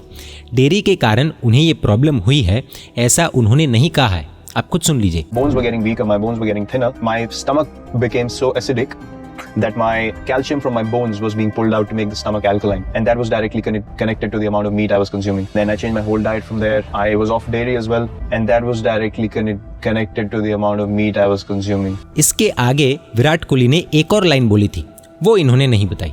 कोई बात नहीं, हम बता देते हैं। So he said you need to change your diet, you need to make your diet less meat based. Less meat based, तो क्लियर हो जाता है कि तकलीफ दूध से नहीं हुई थी, बल्कि तकलीफ मांसाहार से हुई थी। इस समय में उनके हेल्थ एक्सपर्ट ने रिकवरी के लिए मीट के साथ साथ दूध के भी प्रोडक्ट से भी दूर रहने को कहा होगा, तो इन लोगों ने मीट के कारण हुए हेल्थ इशू का ठीकरा दूध पर फोड़ दिया। नंबर 5, सबसे विचित्र बात, दूध पीने से फ्रैक्चर के रिस्क बढ़ने का एसोसिएशन बताने वाली स्टडी में भारत के लोग ही नहीं थे, और ये सभी 1 लाख लोग स्वीडन के ही थे। तो ये स्टडी भारतीयों पर कैसे लागू की जा सकती है, थोड़ा तो सोचे। अब ये देखिए, कुछ स्टडीज़ का ये भी कहना है कि डेयरी इंटेक के साथ रेड्यूस्ड रिस्क ऑफ ऑस्टियोपोरोसिस का क्लियर एसोसिएशन मिला है। एसोसिएशन वाली स्टडीज़ पर आंख बंद करके भरोसा करने जैसा नहीं है भाई। जो एजेंडा फैलाना हो, उस एजेंडा को जो सूट करे वैसा एसोसिएट करके स्टडीज़ निकालनी कोई मुश्किल बात नहीं है, थोड़ा गहराई से सोचेगा। Point number 8, what about vitamin B12? सबसे इंपॉर्टेंट पॉइंट, कैल्शियम आपको सिर्फ दूध में नहीं बल्कि बहुत सारे प्लांट बेस्ड फूड्स में मिल सकता है। लेकिन बहन विटामिन B12 का क्या? भगवान भरोसे? नहीं नहीं नहीं नहीं, सप्लीमेंट्स के भरोसे। अरे नहीं नहीं नहीं,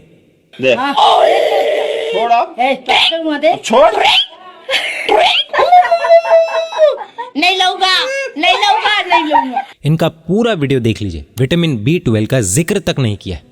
इतने महत्वपूर्ण न्यूट्रिएंट पर एक शब्द तक नहीं। How irresponsible is this?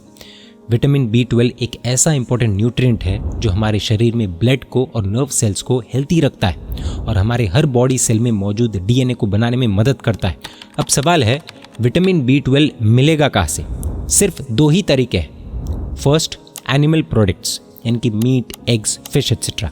Number 2, animal by products यानी कि दूध, दही, घी, पनीर एट्सेट्रा। प्लांट फूड में नेचुरली विटामिन B12 नहीं होता है। वीगन फूड में नेचुरली विटामिन B12 नहीं होता है। ये मैं नहीं, साइंटिस्ट्स, न्यूट्रिशन एक्सपर्ट्स और वीगन्स खुद कह रहे हैं और वो ये मानते हैं कि लैब में सिंथेटिकली विटामिन B12 ऐड करना पड़ता है। फोर्टिफाइड फूड्स अथवा ईस्ट में विटामिन B12 आर्टिफिशियली, सिंथेटिकली डाला जाता है, यानी कि सोर्स फिर भी लैब मेड ही हुआ। अब सोचिए, नेचर से दूरी और लेबोरेटरी पर निर्भरता, सप्लीमेंट्स पर डिपेंडेंसी, क्या ये सस्टेनेबल लाइफस्टाइल है? क्या ये सच में नेचुरल लाइफस्टाइल कहलाएगी? विटामिन B12 की कमी से क्या होता है? इसकी कमी से मेगालोब्लास्टिक एनीमिया नामक एक गंभीर बीमारी हो सकती है जिसमें व्यक्ति को बहुत ज़्यादा थकान, कमजोरी, सुस्ती महसूस होती है। सरल शब्दों में कहे तो विटामिन B12 की कमी से खून की कमी यानी कि एनीमिया की प्रॉब्लम भी हो सकती है, क्योंकि रेड ब्लड सेल्स और हीमोग्लोबिन दोनों घटने लगते हैं।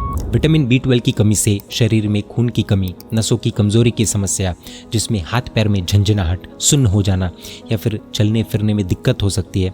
साइकोलॉजिकल प्रॉब्लम्स जैसे कि भूलने की बीमारी, कंफ्यूज रहना, चिड़चिड़ापन या फिर डिप्रेशन जैसी समस्या भी आ सकती है। प्रेगनेंसी के दौरान अगर माँ को विटामिन B12 की कमी आ जाए तो बच्चे का डेवलपमेंट रुक सकता है। इस बात को हल्के में लेने जैसा नहीं है।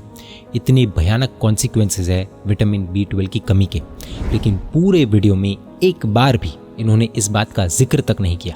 आखिर क्यों? आप खुद सोचिए। सबसे खतरनाक बात यह है कि B12 की कमी धीरे धीरे बढ़ती है। एकदम से ऐसा नहीं है कि आज छोड़ दिया और कल ये बीमारी पता चल जाएगी, ऐसा नहीं है। ये कमी धीरे धीरे बढ़ती है, इसलिए शरीर में जल्दी से पता नहीं चलता है। लेकिन अगर इसे इग्नोर किया जाए तो इररिवर्सिबल नर्व डैमेज भी हो सकता है। भाई, मैं तो इतने टाइम से वीगन हूँ, मुझे तो B12 की कमी नहीं आई। NIH कहता है कि हमारा शरीर रोज खाने वाले विटामिन B12 से 1000 से 2000 गुना ज़्यादा B12 अपने अंदर स्टोर करके रखता है। इसीलिए B12 की कमी के लक्षण तुरंत नहीं आते, कई साल बाद दिख सकते हैं। और इसकी कमी से भूख कम लगना, वजन गिरना और यहाँ तक कि इनफर्टिलिटी भी हो सकती है, यानी कि प्रेगनेंसी में भी दिक्कत आ सकती है। थोड़ा गहराई से सोचिएगा।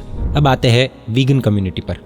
कुछ वीगन लोग कहते हैं हम तो B12 सप्लीमेंट ले लेते हैं, मतलब हर दिन गोली, कैप्सूल या फिर समय समय पर इंजेक्शंस, ऐसे कुछ चीज़ें। और फिर कहते हैं इट्स नॉर्मल। नॉर्मल? सीरियसली?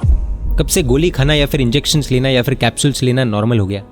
क्या अब लैब में बनी दवाइयाँ खानी ही न्यू नॉर्मल है? ये लोग वीगन लाइफस्टाइल जी रहे हैं या फिर लैब लाइफस्टाइल, पता नहीं। आप हमें अनपढ़ कहिए, ऑर्थोडॉक्स कहिए, पुरानी सोच वाला कहिए, निर्दयी कहिए, मजाक उड़ाइए, जो कहना कहिए, लेकिन हमें तो यही बताया गया है कि गोली तब ली जाती है जब कोई व्यक्ति बीमार पड़ता है। तो क्या अब वीगन होना यानी कि डिपेंडेंट लाइफस्टाइल अपनाना है, यानी कि वीगन होना बीमार होना है, जिसमें एक वीगन को लाइफ लॉन्ग गोली, कैप्सूल्स या फिर इंजेक्शंस लेने पड़ेंगे? माफ़ कीजिए, लेकिन अगर किसी डाइट में कोर न्यूट्रिएंट्स जैसे कि B12 routinely lab made fortification अथवा सप्लीमेंट से ही आए तो वो सेल्फ सफिशिएंट डाइट नहीं रहती। ये डिपेंडेंसी है, लाइफस्टाइल नहीं। ये लोग वीगन्स बना रहे हैं या फिर वीगन्स के नाम पर पेशेंट्स बना रहे, गुलाम बना रहे, पता नहीं। बहुत बड़ा प्रश्न है। आपको क्या लगता है? आप खुद बताइए। दुख इस बात का है कि एक बहुत बड़ी भीड़ जो इस वीगन ट्रेंड के पीछे पागल है, वो दूध, दही, घी जैसी प्राकृतिक चीज़ें छोड़कर सप्लीमेंट्स के सहारे ज़िंदगी जीना चाहती है। और सबसे खतरनाक बात यह है कि वो लोगों को भी यही सिखा रहे हैं कि ये सब नॉर्मल है, यानी कि अब नॉर्मल को नॉर्मल के नाम से बेचा जा रहा है। ये तो एक इंडस्ट्री के परमानेंट कस्टमर बना रहे हैं, ऐसा लग रहा है। और ये सप्लीमेंट्स अथवा दवाइयों के क्या क्या साइड इफ़ेक्ट्स होते हैं उसकी जानकारी कौन देगा? अच्छा सॉरी, उसकी जानकारी तो तब दी जाएगी ना जब डिफिशियंसी आएगी, और तब कहा जाएगा अरे आपने वो सप्लीमेंट्स नहीं लिए थे क्या? दवाइयाँ नहीं ली थी क्या? इंजेक्शंस नहीं ठुकवाए थे क्या? You are not a responsible vegan. कोई नहीं, अब लेना शुरू कर दो। हाँ जाओ, जय वीगनिज्म बोलो। ये वीगन नहीं, लैब लाइफस्टाइल है जिसमें पेशेंट्स बनाए जा रहे हैं, ऐसा हमें लगता है। आपके मन में प्रश्न उठ सकता है कि भाई बात सही है, B12 की कमी हो तो इतने सारे नुकसान हो सकते हैं, बात सही है, तो फिर ये बड़ी बड़ी सेलिब्रिटीज़ क्यों वीगन फूड को अपना रहे हैं? और ये लोग B12 के सप्लीमेंट्स लेते होंगे तो वो तो समझ में भी आता है, लेकिन फिर भी अपने शरीर के लिए प्रोटीन, कैल्शियम आदि की कमी को किस तरह से पूरा करते होंगे, इसकी जानकारी थोड़ी देर में 12th पॉइंट में देखेंगे और आपको देखकर बहुत दुख हो सकता है। पॉइंट नंबर 9, डेयरी छोड़ने से mental peace, know the reality. इन्होंने जितने भी सेलिब्रिटीज़ या फिर एथलीट्स का नाम लिया है वो अधिकतर मांसाहारी थे, यानी कि नॉन वेजिटेरियंस थे।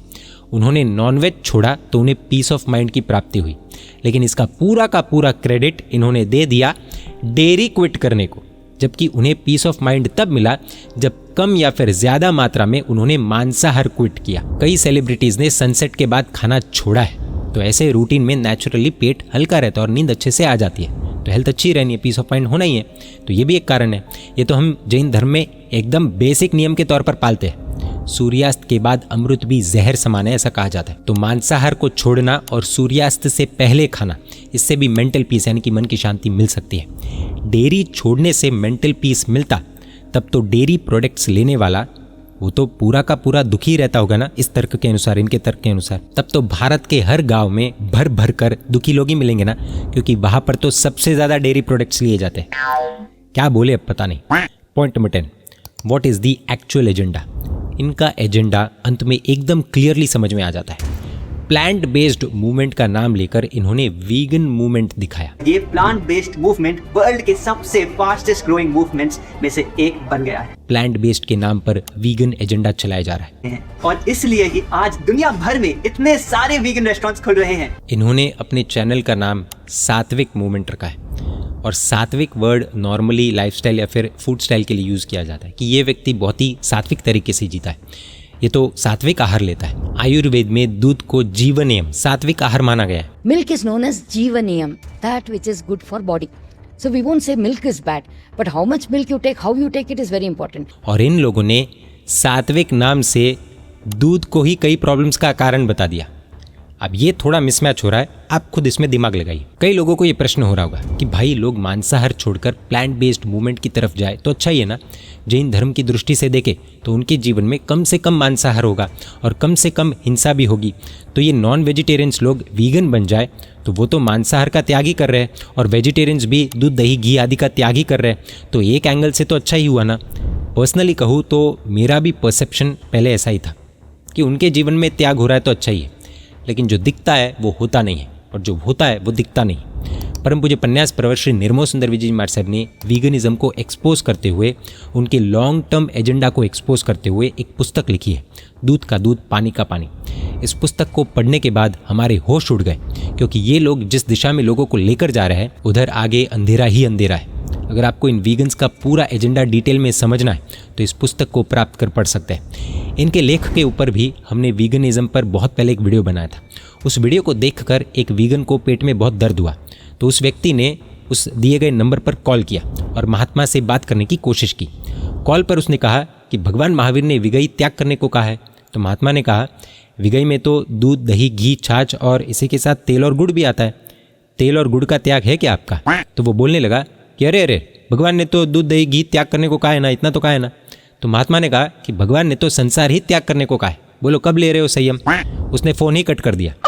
भगवान महावीर ने खुद खीर से पारणा किया था, शाली भद्र ने खीर बौराई थी। ये सब दृष्टांत हमें हमारी कथाओं में मिलते ही है। और भगवान ने विगई का त्याग एकांत से नहीं बताया है, भगवान ने महाविगई का त्याग बताया। और आगमों की बात मेनली महात्माओं के लिए होती है, उनके पढ़ने के लिए होती है, इसलिए आगमों को महात्मा पढ़कर हमें समझाते हैं, वरना फिर इस तरह का मिस इंटरप्रिटेशन हो सकता है। विवेक के साथ शास्त्रों को समझना होता है। एकांत से एजेंडा का चश्मा पहनकर शास्त्रों को पढ़ेंगे तो मुंह की खानी पड़ेगी। विगन वाले बोलते हैं कि भगवान महावीर ने दूध, दही, घी त्याग करने को कहा है क्योंकि वो विगई है। चलिए मान लिया, तो फिर almond milk, sesame milk, coconut milk ये कैसे चलेगा? मिल्क तो विगई है ना, आप खुद कह रहे हैं। अरे अरे नहीं नहीं नहीं नहीं, वो मिल्क नहीं है। तो माना ना वो मिल्क नहीं है, आखिर तो फंस गए आप। भैया मेरे मुंह से निकल गई, क्या बताऊं। इसलिए पूरा एजेंडा समझना है तो इस पुस्तक को एक बार पढ़ने जैसा है, सबकी आंखें खुल जाएगी। इस वीडियो में काफ़ी ऐसे पॉइंट्स हैं जो हमने इसी पुस्तक से प्राप्त किए। बाकी भगवान महावीर ने हमें जो लाइफस्टाइल या फिर फूड स्टाइल बताई है वो सबसे बेस्ट, बैलेंस्ड एंड सस्टेनेबल है। ये वीगन लाइफस्टाइल सस्टेनेबल नहीं है।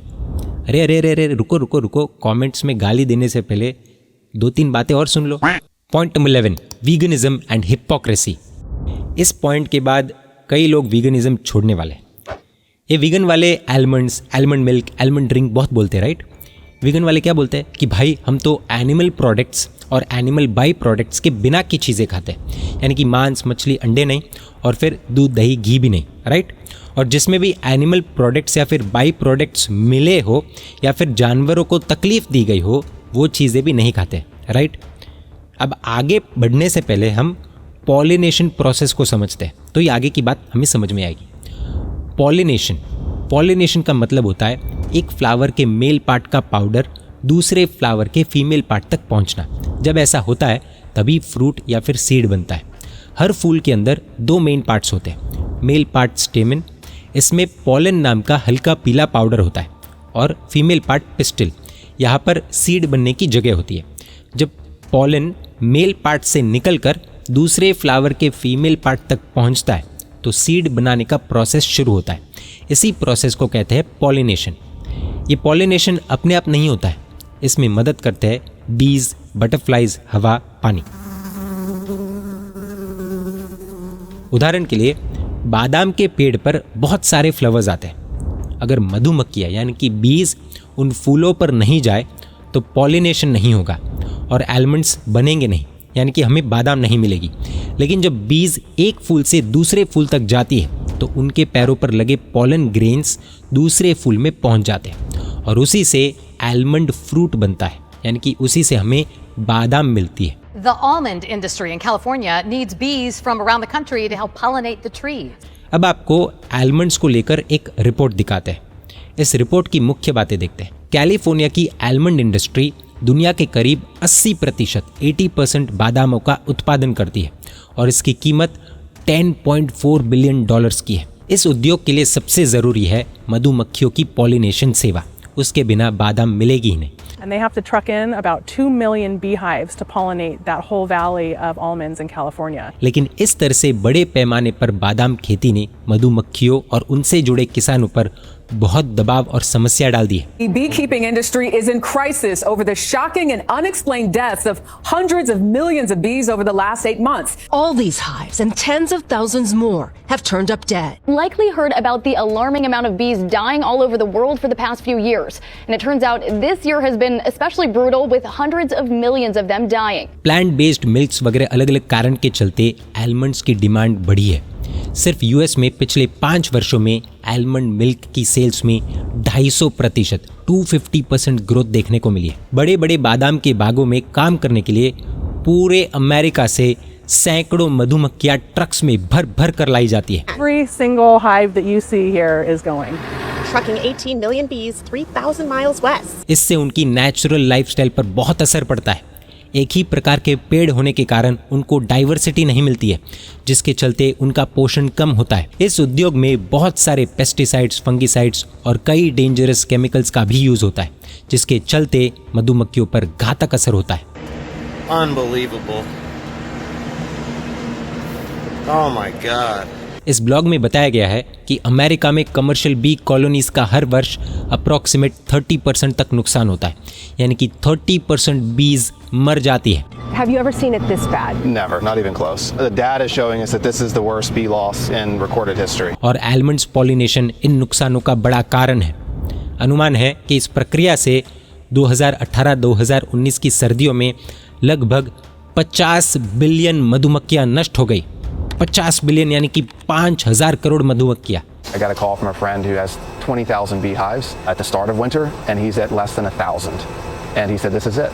I'm done." And I've had far too many of those calls in the past weeks. It's not just a beekeeper issue. This is a national food security issue. यदि इस तरह से मधुमक्खियों की संख्या कम होती जाएगी, तो ये खाद्य सुरक्षा, फल सब्जी उत्पादन और एनवायरमेंटल बैलेंस पर भयानक असर पड़ेगा। which means we cannot pollinate at the scale that we need to produce food in the United States. एक अध्ययन के अनुसार रफली इस दुनिया की 75% फसलें किसी न किसी तरीके से पॉलिनेशन का लाभ उठाती है। पूरी तरह से हो वो ज़रूरी नहीं, लेकिन इंसेक्ट पॉलिनेशन से क्रॉप यील्ड एनहांस होती है, ऐसा रिसर्च कहता है। Food and agriculture organization FAO के अनुसार लगभग 35% वैश्विक खाद्य फसलों का उत्पादन पशु पॉलिनेटर पर निर्भर है। इन सब बातों को लेकर अनेकों प्रश्न खड़े होते हैं।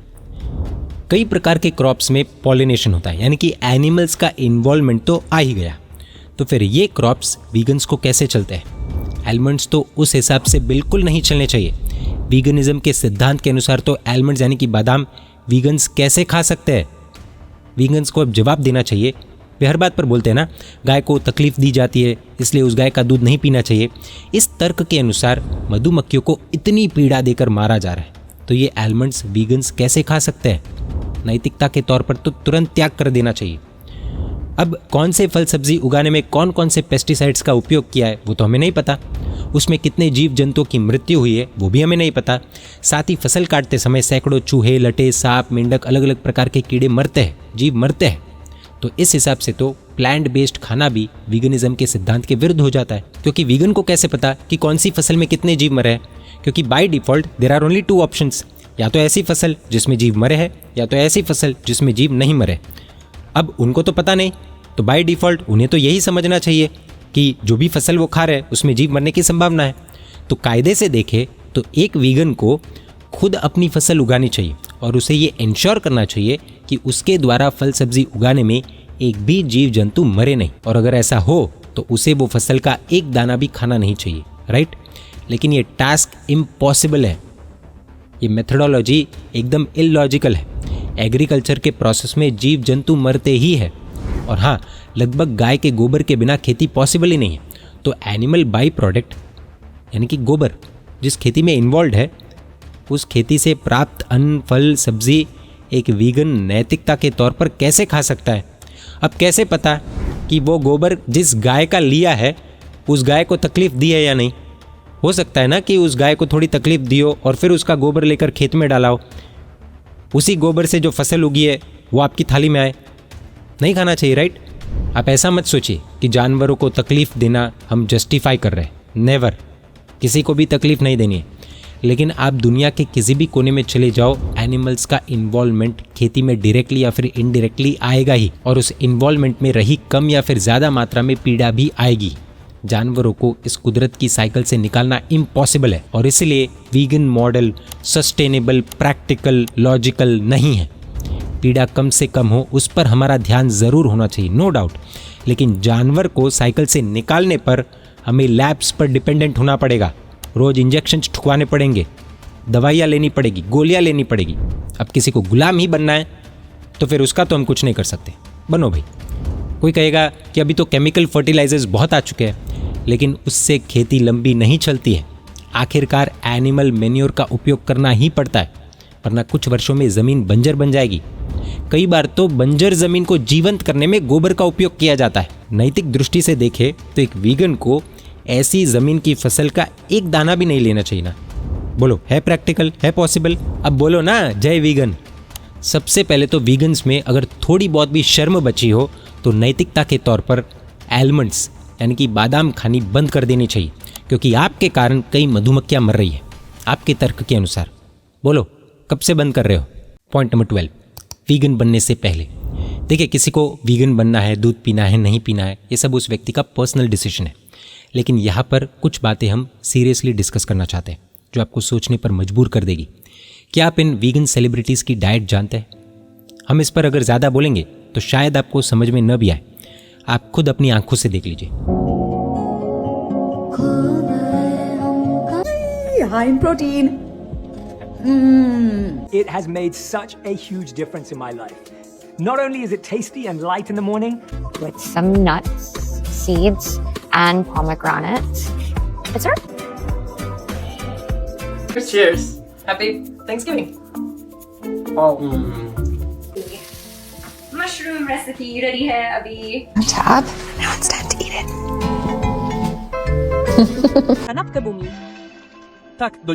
अब बताइए, क्या गरीब परिवार या फिर मिडिल क्लास इनकम वाली फैमिलीज ये लाइफस्टाइल अपना पाएंगे? Do you think all this is affordable for everyone? देखिए, बड़े बड़े सेलिब्रिटीज़ के पास पर्सनल ट्रेनर्स, पर्सनल न्यूट्रिशनिस्ट्स होते हैं जो इनके न्यूट्रिशन का पूरा ध्यान रखते हैं। उनकी हेवी फीस भी होती है, और कल को कोई उनके शरीर में किसी बात की कमी भी आ जाए तो वो तो स्विच कर देंगे वीगन से प्लांट बेस्ड में, या फिर वीगन से 90% वीगन में। लेकिन हमारा क्या? इतना ही नहीं, ये पैट्रिक भाई तो मिक्सी भर भर के प्रोटीन शेक पी लेते हैं। भाई अपने यहाँ पर इतने बड़े जार में बनाने जाए तो पूरे परिवार के लिए काफ़ी हो जाए, और ये पैट्रिक भाई अकेले गटक लिए।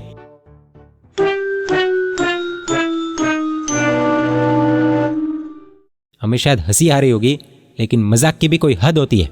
इधर हमारे भारत में ऐसे ऐसे घर है जहाँ पर मुश्किल से 2 टाइम का खाना बनता है। उसमें भी कई घरों में पूरे पूरे दिन रोटी और छाछ पर परिवार निर्भर रहता है। आवश्यक न्यूट्रिशन भी हो जाता है और आर्थिक बोझ भी नहीं पड़ता है। कुछ ऐसे गर्म प्रदेश है जहाँ पर छाछ रोटी 2-3 महीने तक भोजन के तौर पर लिया जाता है। सैकड़ों गाँव में तो रोटी छाछ का ही हर रोज़ का भोजन होता है। वो लोग शायद साल में 1-2 बार कभी कोई मौके पर बादाम खाते भी होंगे, देखते भी होंगे। करोड़ों ऐसे घर हैं जो शायद महीने में 2 या 3 बार भी फल या सब्जी खरीद नहीं पाते होंगे। वे लोग सिर्फ अन्न और दूध, दही, छाछ पर निर्भर रहते होंगे। पूरा का पूरा जीवन उनका इस तरह से निकल जाता है, वो भी शांति से, स्वस्थता से और समाधि से, बिना गोली लिए, बिना कैप्सूल्स लिए, बिना इंजेक्शंस लिए।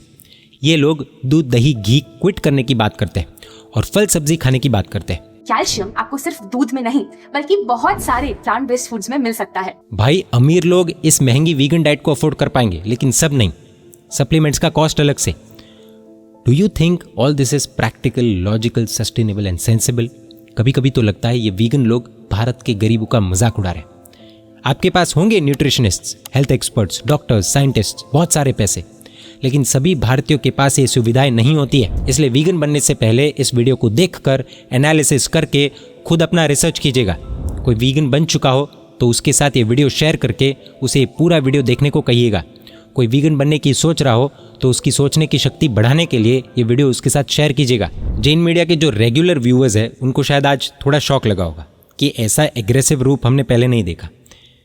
देखिए, आपको बताए ना, तो ये वीगन्स वाले बाकियों को अपराधी मानते हैं, ऐसे ऐसे शब्द बोलते हैं। दूध को खून बोलते हैं, जिसे सुनकर दूध पीने वाले को लगने लगता है कि वो दूध नहीं बल्कि खून पी रहा है। इस तरह से ये लोग डेयरी क्विट करवाने का प्रेशर बनाते हैं, दूध पीने वाले को गिल्ट फील कराते हैं।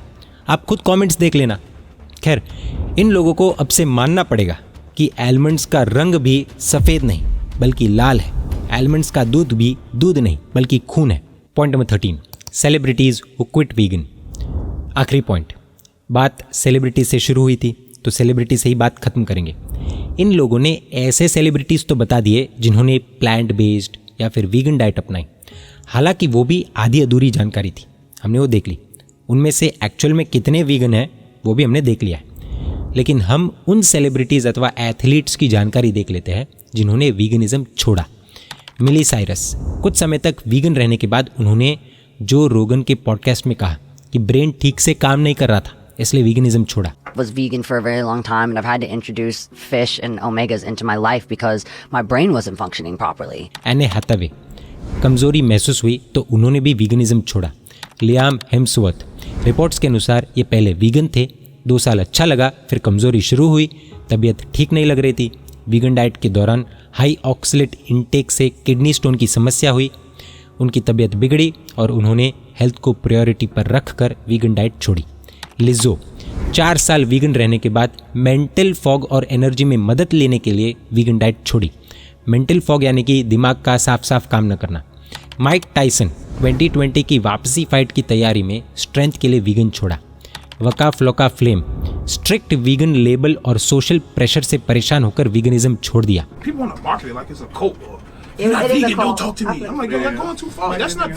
जो डैश चैनल कुछ समय तक वीगन रही, फिर सोए एलर्जी प्लस ग्लूटेन इंटॉलरेंस के कारण डाइट बदलनी पड़ी, बाद में वीगनिज्म छोड़ दिया। जाना सैमसोनोवा 39 ईयर्स की मशहूर वीगन इन्फ्लुएंसर, न्यूज़ रिपोर्ट्स के अनुसार extreme vegan raw food diet पर थी, तबीयत खराब हो गई और फिर मृत्यु हो गई।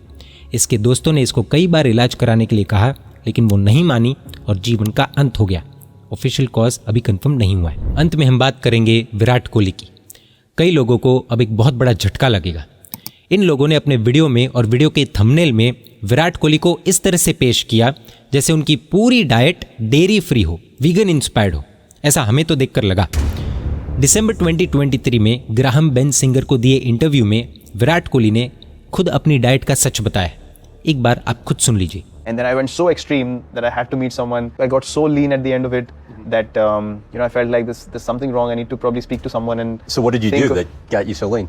I kept eating boiled food. I kept eating stuff that had no oil, nothing. I was eating steamed vegetables, and I got so thin that I started feeling weak at a point. I got so mad about it, but then I had to strike a right balance, and then. जिन्हें English नहीं आती सरल भाषा में समझ लीजिए। विराट कोहली ने एक समय में अपने ही हिसाब से हेल्थी सोचकर oil free, steamed veggies, boiled food जैसी एक्सट्रीम डाइट ली। इतने एक्सट्रीम कि उनका वजन गिरने लगा और वीकनेस आने लगी। फिर उन्हें एक्सपर्ट की मदद लेनी पड़ी क्योंकि उनका शरीर इम्बैलेंस में जा चुका था। अब उन्होंने क्या डाइट ली होगी इसका अंदाज़ा आप खुद लगा लीजिए। भाई ठीक है ना, विराट कोहली ने ऐसा तो नहीं कहा ना कि मैं वीगन डाइट पर था। हाँ, हम थोड़े ऐसा बोल रहे हैं, वो तो आप खुद ऐसा इमेजिन कर रहे हो। लेकिन असली झटका अभी बाकी है। इसी इंटरव्यू में जब पूछा गया कि what do you eat in a normal daily routine, तो उन्होंने क्या कहा है आप खुद सुन लीजिए। What do you eat in a normal day now? My meals are rice-based, light steamed rice, a lot of green vegetables, a lot of pulses that we get in India. That has quite a bit of protein and fiber, and they're quite healthy to eat. So we eat infertile eggs as well. Infertile eggs as well. Infertile eggs as well. तो विराट कोहली ने खुद बोला है कि वो eggs लेते हैं। अब ये बताइए, एग्स फर्टाइल हो या इनफर्टाइल, लेकिन एग्स खाने वाला वेजिटेरियन या वीगन कैसे हुआ, ये तो हमें अभी तक समझ में नहीं आया। एक पूरा एक अलग चैप्टर हो जाएगा। लेकिन ये बाकी के 10% में क्या होता है वो तो आप सभी को अब समझ में आ ही गया होगा। कोहली को क्या खाना है क्या नहीं खाना है वो उनकी पर्सनल चॉइस है, उससे हमारा कोई लेना देना नहीं है। ना ही हम एग्स खाने को सही बता रहे या फिर जस्टिफाई कर रहे हैं। लेकिन सच ये है कि वीडियो में जो दिखाया गया है और वास्तविकता जो है, दोनों में रात दिन का अंतर है। इस रियलिटी को छिपाकर किसी सेलिब्रिटी के चेहरे का उपयोग करके दूध को विलेन दिखाना, भाई ये हेल्थ अवेयरनेस नहीं बल्कि साफ साफ वीगनिज्म और दूध क्विट करवाने के एजेंडा की मार्केटिंग लगती है। क्या ये मिसलीडिंग नहीं है? आप खुद सोचिए। वो तो एग्स ले रहे हैं और उनके चेहरे का यूज़ करके या शायद मिसयूज़ करके ये लोग लोगों को दूध छोड़ने को बोल रहे हैं। वाह! अरे भले मिसयूज़ हो, मिसलीडिंग हो, कोई ऐसा मिसलीडिंग वीडियो देखकर नॉन वेजिटेरियन फूड छोड़े यानी कि मांसाहार छोड़े तो अच्छा ही है ना। इसमें भी आपको प्रॉब्लम है क्या? नहीं, इसमें हमें कोई प्रॉब्लम नहीं है क्योंकि नॉनवेज छोड़ना हमेशा फ़ायदा ही देगा। आत्मा की दृष्टि से देखो, भौतिक दृष्टि से देखो या फिर शारीरिक दृष्टि से देख लो। सेलिब्रिटीज़ के बारे में भी हमने देखा ही है, सबको फ़ायदा ही हो रहा है।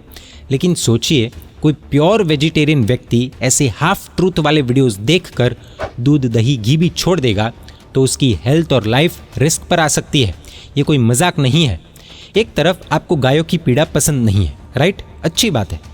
लेकिन दूसरी तरफ आप लाखों प्योर वेजिटेरियन लोगों की लाइफ को रिस्क पर डाल रहे हो। उस पीड़ा का क्या, उस दर्द का क्या? अच्छा हाँ, मैं भूल जाता हूँ, वो तो कह चुके हैं भाई, आप अपना अपना देख लो, हमारा तो कोई लेना देना नहीं है। देखिए, सोते हुए को जगाया जा सकता है लेकिन जो जागते हुए सोने की एक्टिंग कर रहा है उसे जगाना नामुमकिन है। अगर आप वीगन हैं और हालत बहुत ज़्यादा ख़राब हो रही है तो शर्म मत रखिए कि अरे अरे मैंने तो सबको बोल दिया था कि मैं वीगन हूँ और अब अगर बोलूँगा कि शरीर में शक्ति नहीं रही, कमज़ोरी आ गई, हालत ख़राब हो गई, इसलिए दूध दही घी फिर से लेना शुरू कर दिया है तो मेरी तो इज्जत चली जाएगी, लोग मेरे ऊपर हंसेंगे कि ये ले बस वीगन वीगन कर रहा था, आ गया लाइन पर, आ गई लाइन पर। देखिए, लोग 2 या 3 दिन बात करेंगे, भूल जाएंगे, लेकिन आप अपने परिवार के लिए बहुत इंपॉर्टेंट हो, बहुत महत्वपूर्ण हो, वैल्यू रखते हो। आपके ऊपर लगे वीगन टैग से भी वो ज़्यादा महत्वपूर्ण है। आपको कुछ हुआ तो वीगन वाले नहीं आने वाले, आपका परिवार ही पीछे रोने वाला है। उन्होंने तो क्लियरली बोल दिया है, हमारा कोई लेना देना नहीं है भाई, आप अपना अपना देख लो। मांसाहारी नहीं बनना है। आवश्यक न्यूट्रिशन दूध दही घी छाछ पनीर से मिल जाता है। पर्याप्त मात्रा में लेने में आए, उचित तरीके से लेने में आए और सूर्यास्त से पहले भोजन अगर निपटा दिया जाए तो जितनी शक्ति शरीर को चाहिए उतनी शक्ति मिल जाती है। कई बार वीगन टैग वीगन्स को वीगनिज्म छोड़ने नहीं देता। उस बेचारे वीगन को रियलाइज़ तो हो जाता है कि भाई जम तो नहीं रहा है, लेकिन उसे लगता है कि अब वीगनिज्म छोड़ेंगे तो नाक कट जाएगी, इज्जत चली जाएगी। ऐसा कुछ नहीं है। इस गलत सोच से, इस भ्रम में से बाहर निकल जाइए। आपके ईगो से भी ज़्यादा कीमती है आपकी ज़िंदगी। It is okay to quit veganism. बड़े बड़े सेलिब्रिटीज़ कर चुके हैं, कोई बड़ी बात नहीं है। You will not be called a criminal. It is not a crime to quit veganism. और हाँ, वीगन नहीं होना भी कोई क्राइम नहीं है। I am proud to not be a vegan.